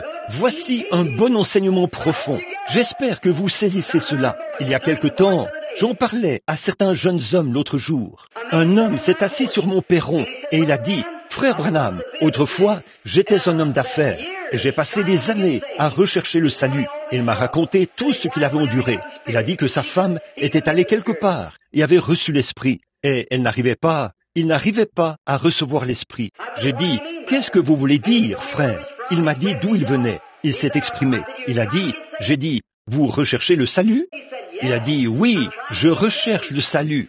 Et j'ai dit, le Seigneur veut. Il a dit, frère Branham, je crois que j'ai franchi la ligne au-delà de laquelle on ne peut pas être sauvé. J'ai dit, oh, ça, je ne sais pas. Il a dit, écoutez, j'ai assisté aux réunions de Billy Graham, un grand prédicateur bien connu. Et c'est un merveilleux homme de Dieu qui fait un grand travail pour Dieu. Il a dit, je suis allé à ces réunions et il a dit, tous ceux qui veulent être sauvés, levez les mains. Et il a dit, j'ai levé la main, puis je suis allé dans une pièce. Il a dit, et là-bas, on m'a dit qu'il me fallait accepter Jésus. Et il a dit, je me suis agenouillé et j'ai prié. Puis il m'a dit, maintenant, croyez-vous en Jésus-Christ? J'ai dit, oui, et je dis, je l'accepte comme mon sauveur personnel.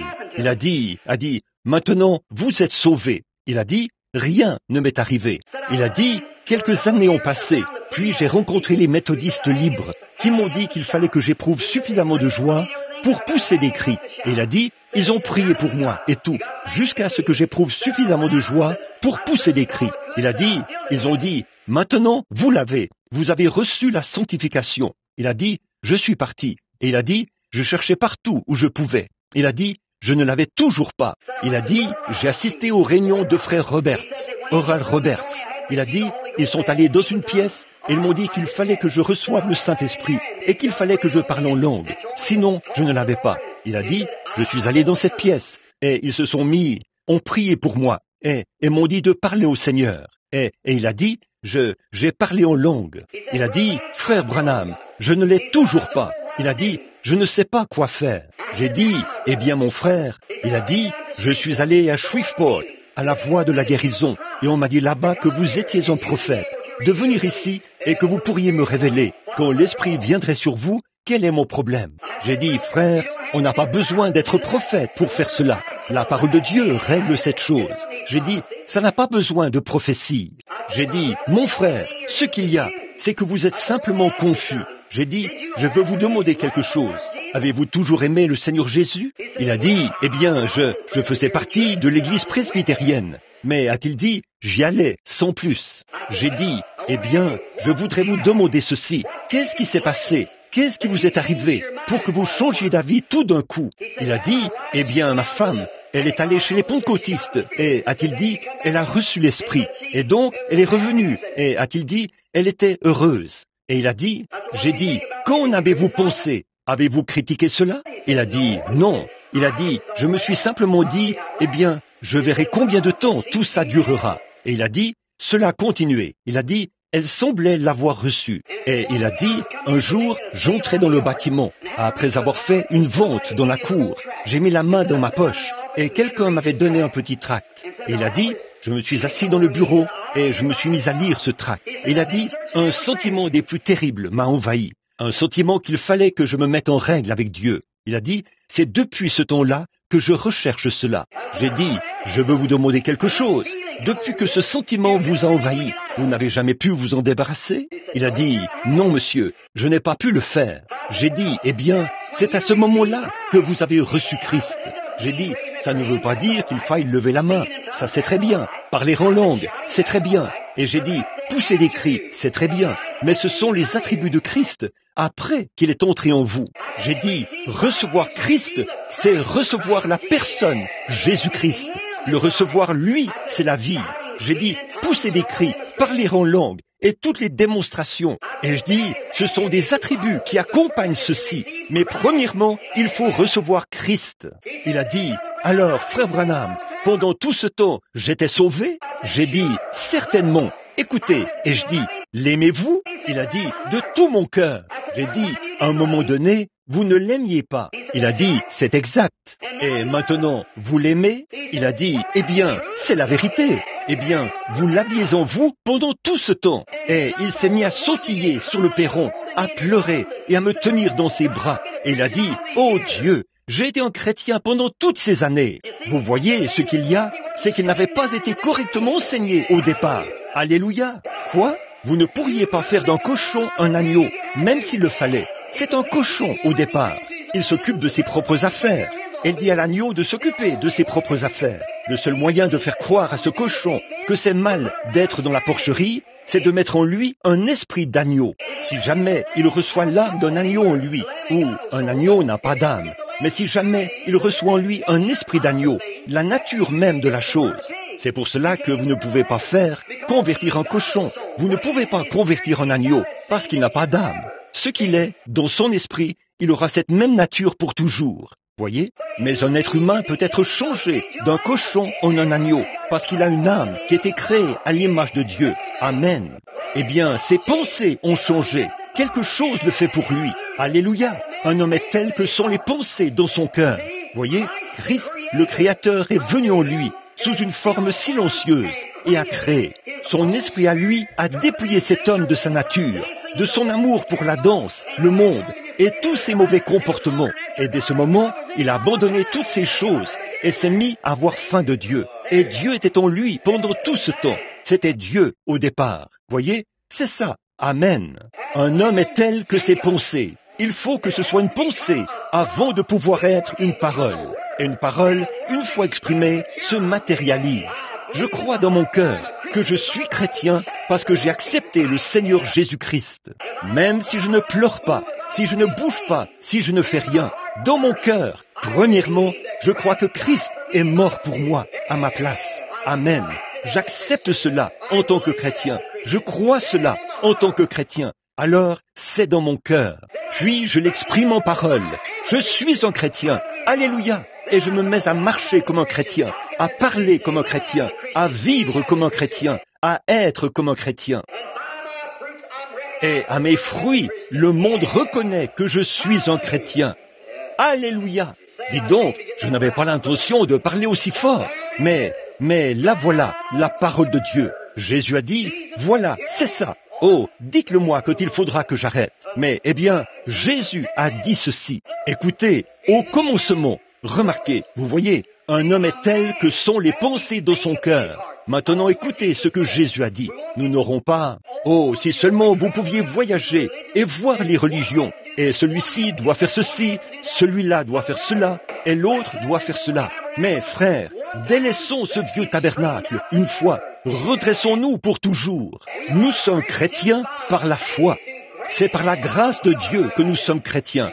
Voyez, Dieu, dans son infinie miséricorde, nous a appelés à nous réconcilier avec lui par son Fils, Jésus-Christ. Ça règle la question. Non pas ce que nous avons fait, ce que lui, il a fait. Il a changé mon âme, m'a fait quitter les choses du monde pour les choses de Dieu, m'a fait quitter les courses de chevaux, les jeux d'argent, l'adultère, le mensonge et le vol. Il a changé mon âme, changé mes pensées. Alors, mes pensées deviennent tellement réelles qu'elles deviennent des paroles sur mes lèvres.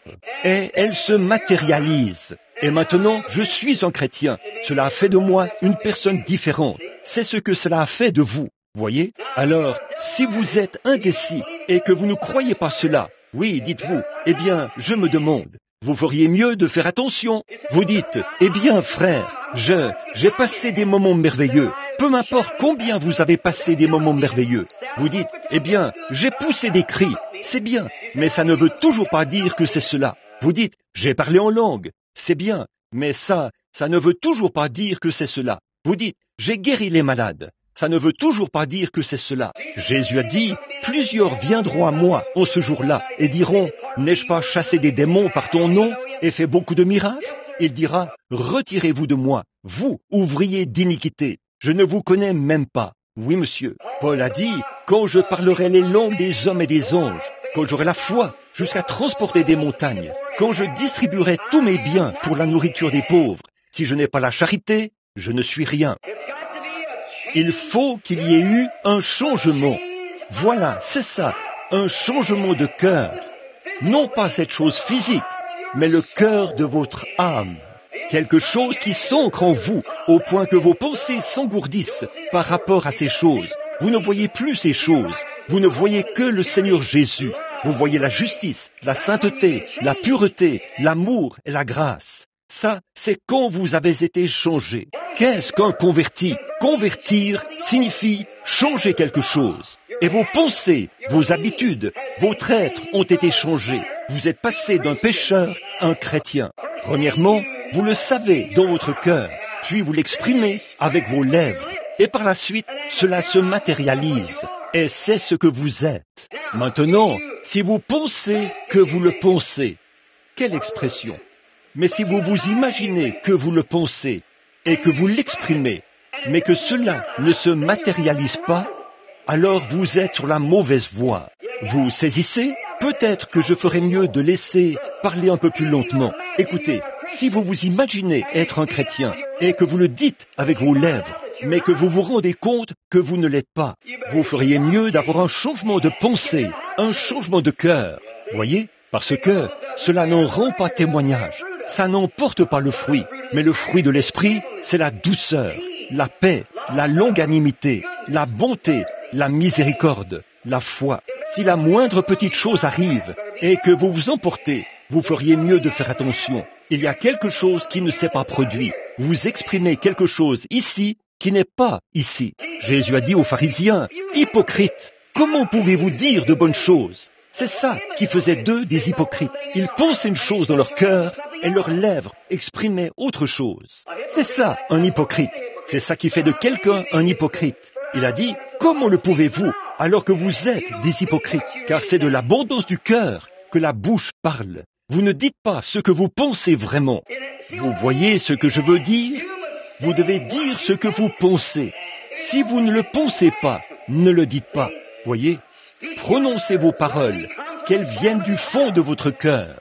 Comme Jésus, lorsqu'il parlait de cet arbre, personne ne mangera plus de ton fruit. Eh bien, dans tout son cœur, il n'y avait pas le moindre doute que cet arbre sécherait. Pourquoi? Son cœur sortait du pur, c'était l'Esprit de Dieu en lui qui le rendait ainsi, pour donner une leçon à ses disciples. Vous voyez ce que je veux dire? Très bien. Alors, que ce soit pur, que vos pensées soient pures et vos expressions pures, menez une vie pure et soyez purs.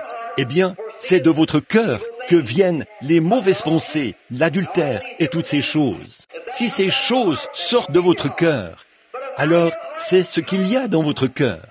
Mais si de votre cœur sortent la justice, la paix, l'amour, la joie, oh là là, alors ça vient de cette source-ci qui est constituée de cela. Vous voyez ce que je veux dire? C'est constitué de l'Esprit de Dieu, ici, qui s'est exprimé à travers l'œuvre. Et là, ce que vous direz s'accomplira. Je vais vous donner un petit aperçu de quelque chose, à quel point la parole de Dieu est infaillible. Faites attention à ce que vous dites. Quand Dieu dit quelque chose, cette chose-là ne peut pas faire autrement qu'arriver. Peu m'importe combien ça semble différent. J'ai vu des choses, comme dans ce récent itinéraire. Mes amis, j'ai vu Dieu faire quelque chose que je croyais impossible. Mais c'est arrivé. Après que j'ai vu l'erreur que j'avais faite au sujet de quelque chose qui était une erreur, j'étais censé avoir fait quelque chose. Dieu m'avait dit d'aller le faire. J'avais noté cela et je l'avais mis ici, dans ma poche. Et au lieu de le faire, j'ai oublié. Et voilà que j'ai fait autre chose. Et la grâce de Dieu a renversé la situation et a quand même accompli cela. Amen. Ça doit forcément arriver. Eh bien, je crois qu'ici, dans Jean, je le lisais l'autre jour, quelque part ici, la même chose sur, voyons un peu, c'est le verset 12, oui, voilà, regardez, Jean 12, verset 37. Écoutez, nous commençons au verset 36. Pendant que vous avez la lumière, croyez en la lumière, afin que vous soyez des enfants de la lumière. Jésus dit ces choses, puis il s'en alla, et se cacha loin d'eux. Maintenant, écoutez, voilà, maintenant regardez bien ceci. Je l'ai noté ici, j'ai lu cela à Bombay. Malgré tant de miracles qu'il avait fait en leur présence, voyez, ils ne croyaient pas en lui. Peu importe ce qu'il avait fait, il avait accompli des miracles. Regardez cette nation, regardez ces gens, regardez les miracles et les prodiges qui se sont produits ici même, dans ce tabernacle. Regardez les choses qui ont été dites et qu'il a été prouvé qu'elles venaient de Dieu. Regardez, voyez, cela a été prouvé par Dieu. Et pourtant, les gens de la ville s'en moquent et tournent cela en dérision. Ils disent que c'est de la télépathie mentale ou quelque chose de ce genre. Ils ne comprennent pas. Écoutez ceci. Tant de miracles qu'il avait fait en leur présence, ils ne croyaient pas en lui, afin que s'accomplisse la parole qu'Ésaïe le prophète a prononcée. Seigneur, qui a cru à notre prédication et à qui le bras du Seigneur a-t-il été révélé? Aussi ne pouvaient-ils croire, parce qu'Ésaïe a dit ceci. Une fois que Dieu a dit quelque chose, ça ne peut pas faire autrement qu'arriver, car c'est premièrement sa pensée, et ensuite sa parole est exprimée. Alors il n'y a rien, peu importe ce qui vient ou ce qui part, ça ne peut pas faire autrement qu'arriver. Oh, pouvez-vous voir l'infaillibilité de la parole? Oh là là! Il a aveuglé leurs yeux et il a endurci leur cœur, de peur qu'ils ne voient des yeux, qu'ils ne comprennent du cœur, qu'ils ne se convertissent et que je ne les guérisse. Écoutez, Dieu, à travers son prophète Ésaïe, un homme qui avait des hauts et des bas comme nous, qui faisait des erreurs comme nous, mais Dieu avait amené cet homme à s'abandonner à lui, du fait qu'il était prophète, à tel point que ses paroles, les pensées de Dieu. Alléluia! Les pensées de Dieu se sont exprimées par les lèvres mortelles d'Ésaïe. Un homme qui a fait des péchés et tout, comme moi, qui a eu des hauts et des bas, comme moi et comme vous, mais un vase abandonné à Dieu, qui a exprimé la pensée de Dieu en parole. Alors, quoi que les gens aient pu faire, les paroles d'Ésaïe devaient s'accomplir, puisque c'était la pensée de Dieu, exprimée à travers Ésaïe. Voilà, c'est ça, alléluia. Ô Dieu, sur cette pierre, je bâtirai mon église, et les portes du séjour des morts ne prévaudront point contre elle. Oh là là, quand le monde n'existera plus, les cieux et la terre passeront, mais ma parole ne passera point. Pourquoi? Il exprimait en parole la pensée du Dieu Tout-Puissant. Et quand par la foi, nous acceptons cette parole, ça ne peut pas faire autrement que de se matérialiser. Oh, combien ça remplit mon cœur d'enthousiasme de penser ta parole, Seigneur, est confirmée au ciel pour toujours. Ce que sont les pensées de Dieu, il les exprime en parole. Et voici la parole vivante de Dieu. Jésus a dit, celui qui écoute mes paroles et qui croit à celui qui m'a envoyé a la vie éternelle. Et ne vient point en jugement, mais il est passé de la mort à la vie. Alléluia! Non pas celui qui va à l'église, non pas celui qui met son nom dans le registre, non pas celui qui professe, non pas celui qui pousse des cris, non pas celui qui guérit les malades, non pas celui qui ouvre les yeux aveugles, non pas celui qui parle en langue, non pas celui qui prophétise, mais celui qui écoute mes paroles et qui croit à celui qui m'a envoyé à la vie éternelle et ne viendra jamais en jugement, mais il est déjà passé de la mort à la vie. Ô frère, que cette foi s'ancre une fois dans ce cœur, au point que ces paroles seront vraies devant Dieu. Alors les cieux et la terre seront ébranlés et ils disparaîtront. Mais cette parole éternelle, cette pensée qui est dans votre cœur, qui est exprimée par Dieu, ne peut pas plus faillir que les paroles d'Ésaïe ne pouvaient faillir. Il y en a eu des milliers qui ont vu des miracles s'accomplir, mais qui n'ont pas pu croire malgré tout, parce qu'Ésaïe l'avait exprimé et avait dit « Ils ne croiront pas cela ». La parole de Dieu est éternelle. Au commencement était la parole, et la parole était avec Dieu, et la parole était Dieu. Dieu, là-bas, au commencement, quand il a vu le monde, il nous a vus, vous et moi, ici, ce matin. Il a vu mon bébé assis là-bas derrière. Il a vu chaque personne affamée en Inde. Il a vu chaque prédicateur derrière la chair. Il a vu marcher tous les hypocrites. Il a vu tout cela. La pensée infinie de Dieu l'a vu d'avance. Et il a dit, bon, pour racheter cette race déchue, j'enverrai mon fils, Jésus-Christ. Voilà, c'était la parole. Au commencement, avant que ça devienne une parole, c'était une pensée. Avant, c'était une pensée. Elle était exprimée par une parole. Et la parole s'est matérialisée et a habité parmi nous. Alléluia. 10 millions d'années peut-être, avant même que le monde soit formé. La pensée de Dieu a vu son corps, qui avait sa demeure dans la chair, pour ôter l'aiguillon de la mort.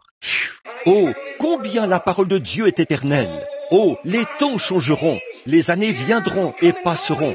Des temps incommensurables passeront, mais la parole de Dieu demeurera éternellement. Voilà, c'est ça. Oh Seigneur, laisse-moi serrer ta parole dans mon cœur, afin de ne pas pécher contre toi. Laisse-moi la méditer jour et nuit. Laisse-moi écrire tes commandements sur le montant de mon lit, et qu'ils soient toujours devant mes yeux. Et, Seigneur, que je ne pêche pas dans mon cœur contre toi, mais laisse-moi marcher dans. Il n'y a donc maintenant aucune condamnation. Romains 8:1. Alléluia. Il n'y a aucune condamnation pour ceux qui sont en Jésus-Christ, qui marchent non selon la chair, mais selon l'esprit.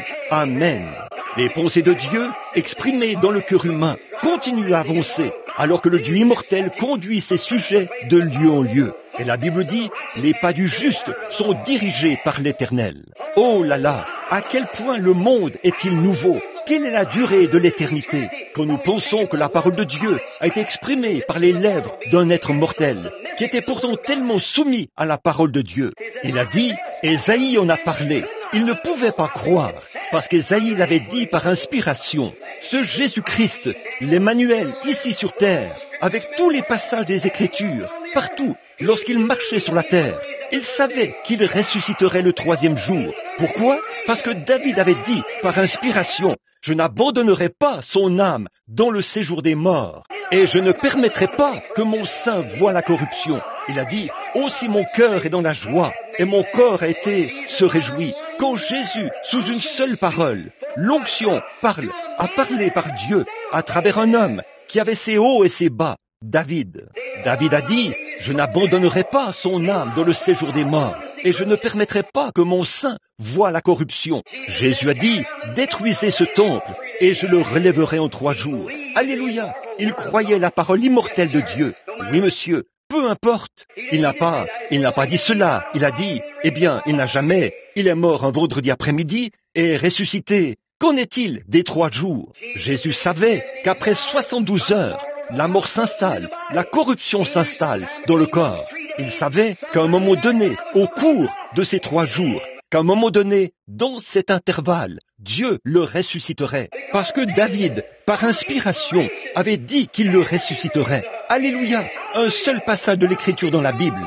Il s'est avancé en héros vers la mort, sachant que Dieu tiendrait sa parole, ce que Dieu avait pensé premièrement et qu'il avait ensuite exprimé. Alléluia! Alors, aujourd'hui, je crois que ce Seigneur Jésus qui est monté là-haut, au ciel, reviendra de la même manière que vous l'avez vu partir.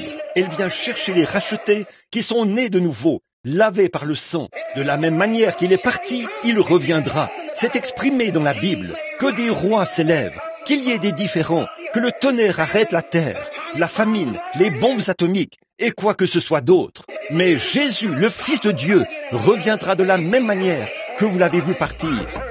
Car c'est la parole inspirée de Dieu qu'il a dit. Je crois vraiment que Dieu guérira le corps des malades, parce qu'il a dit, il était blessé pour mes transgressions, brisé pour notre iniquité. Le châtiment qui nous donne la paix est tombé sur lui, et c'est par ses meurtrissures que nous sommes guéris. Que les docteurs, la théologie ou quoi que ce soit d'autre s'élèvent, que les séminaires s'élèvent et s'effondrent. La parole de Dieu avancera quand même. Oui, monsieur, Dieu l'a dit, et avant que Dieu puisse le dire, il fallait d'abord que ce soit une pensée. Et Dieu a pensé à toute la chose, d'un bout à l'autre, il l'a exprimé en parole. Et cela ne pouvait faire autrement que de se matérialiser. Il n'y a pas longtemps, je lisais, où j'ai vu un endroit où une jeune fille plaçait les cadrans de montre. Elle est plongée dans le radium. Elle s'est trouvée qu'elle a léché cela, a mis le pinceau sur sa langue. Ça l'a tuée.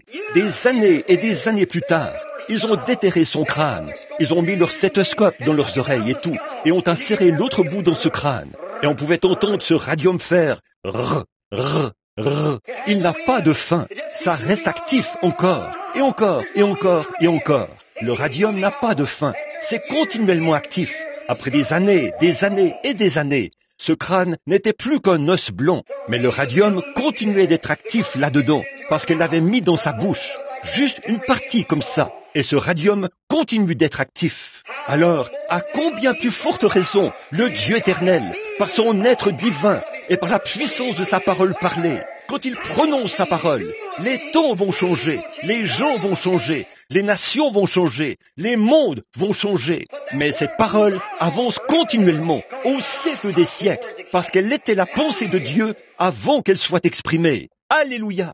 Je l'aime de tout mon cœur. Et après avoir vu des centaines de religions de ce monde, je dis ce matin, Christ est le roc où je me tiens. Tout le reste est sable mouvant. Tout le reste est sable mouvant. Prions.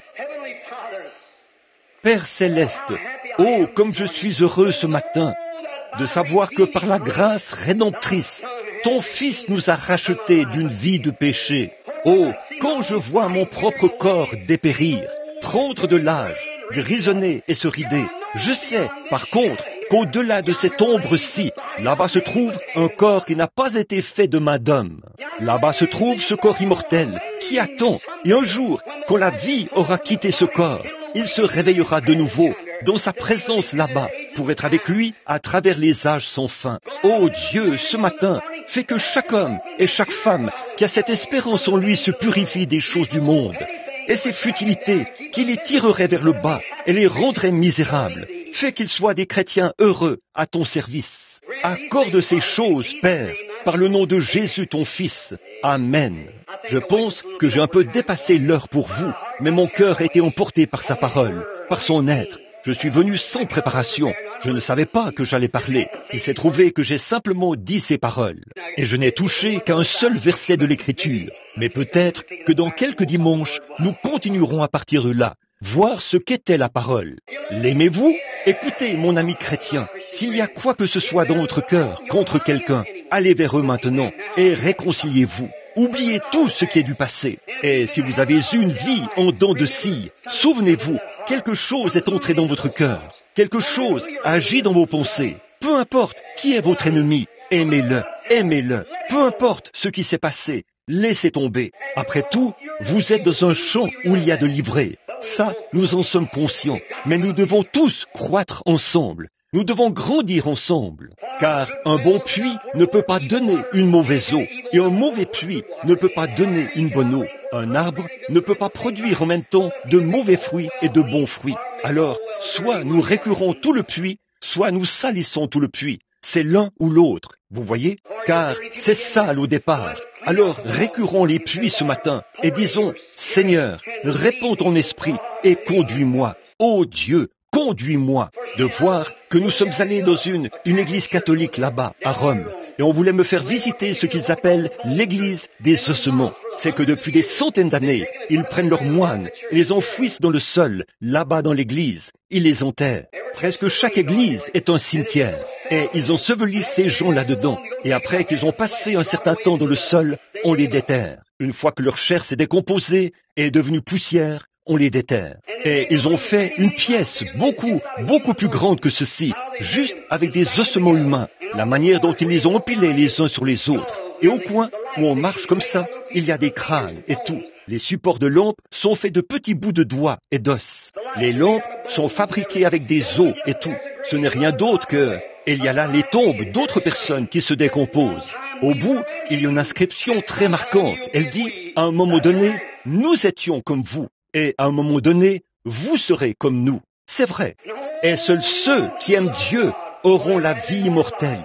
Et c'est vrai. Et j'ai remarqué que des gens passaient. La religion catholique est remplie de superstitions et tout. Les crânes de ces moines avaient été frottés au point qu'ils avaient blanchi. Certains d'entre eux s'étaient érodés, profondément comme ça, mais les gens les frottent pour essayer de tirer des crânes de ces moines, des bénédictions et des choses de ce genre. Cela montre simplement qu'ils sont des êtres humains. Ils ont un cœur, ils ont faim de quelque chose.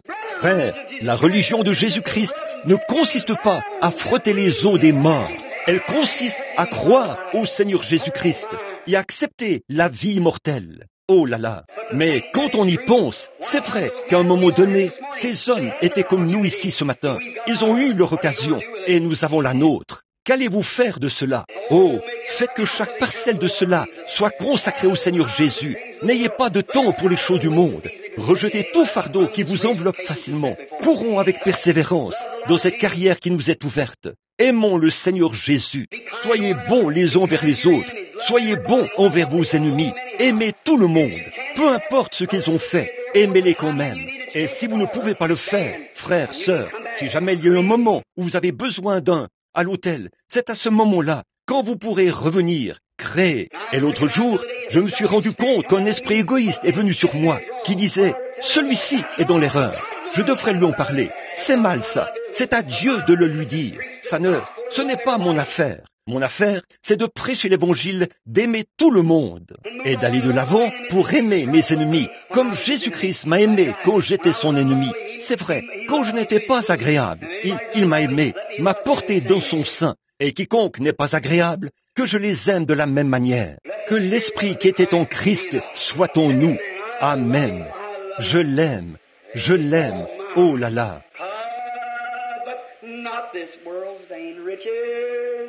That so rapidly decay. Seek to gain those heavenly treasures.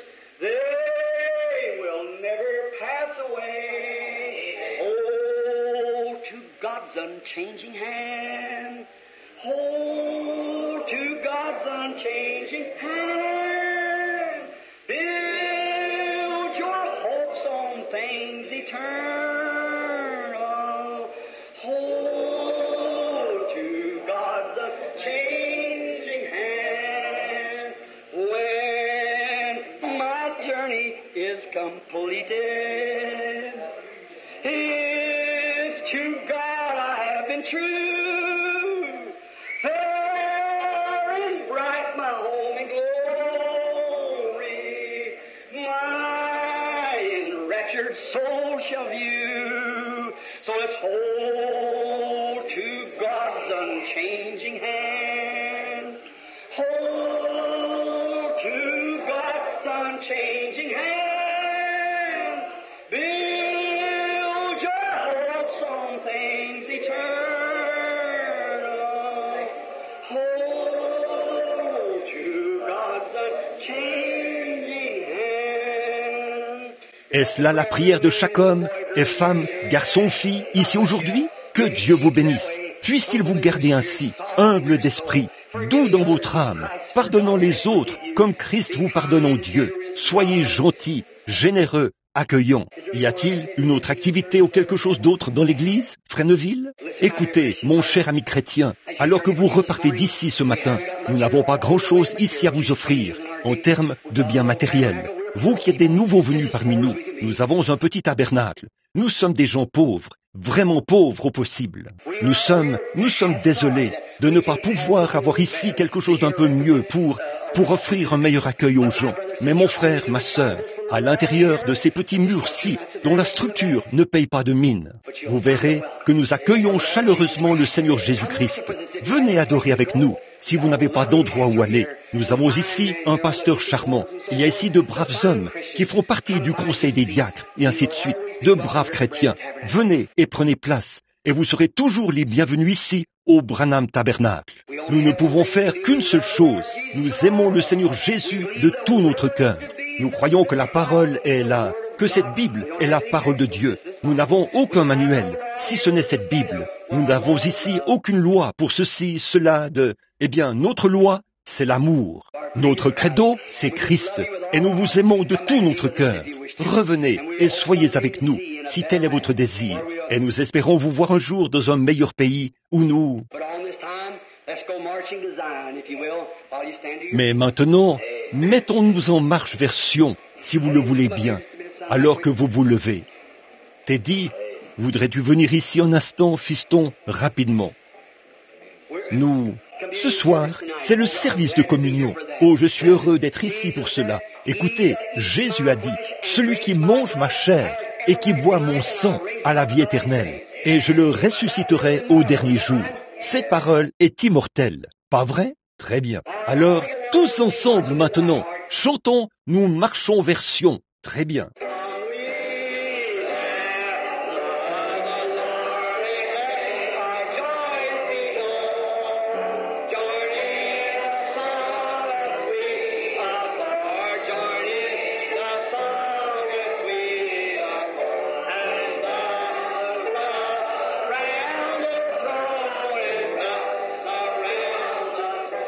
Maintenant, retournez-vous et serrez-vous la main.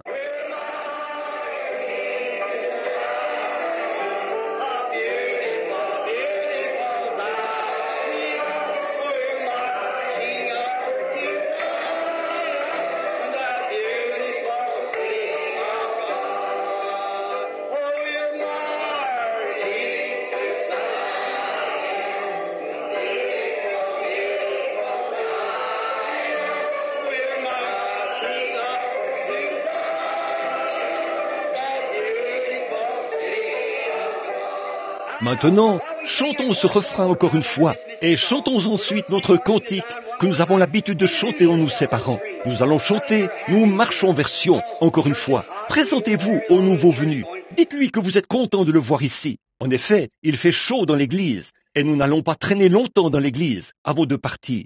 Le service est maintenant terminé. Nous allons terminer dans quelques minutes.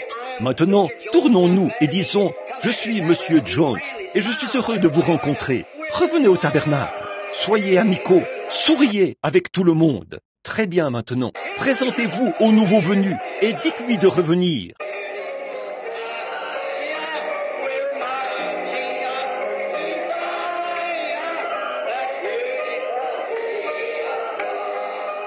Maintenant, terminons la réunion en chantant le cantique immortel du Branham Tabernacle. Combien se souviennent du bon vieux cantique que nous avons l'habitude de chanter en nous séparant? Revêt-toi du nom de Jésus. Ô toi, enfant de tristesse, il va te procurer la joie.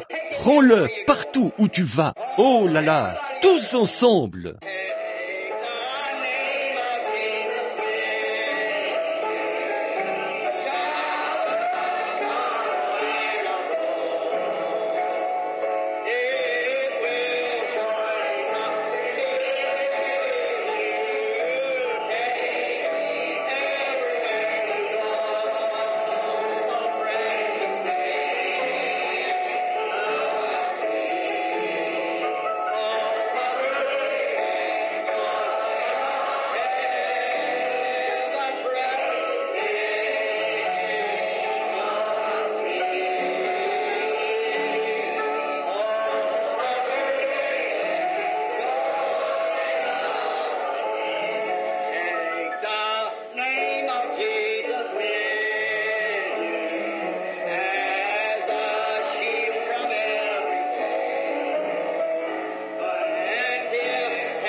Courbons maintenant la tête pour prier. Pasteur, viens terminer la réunion. Veux-tu, mon frère?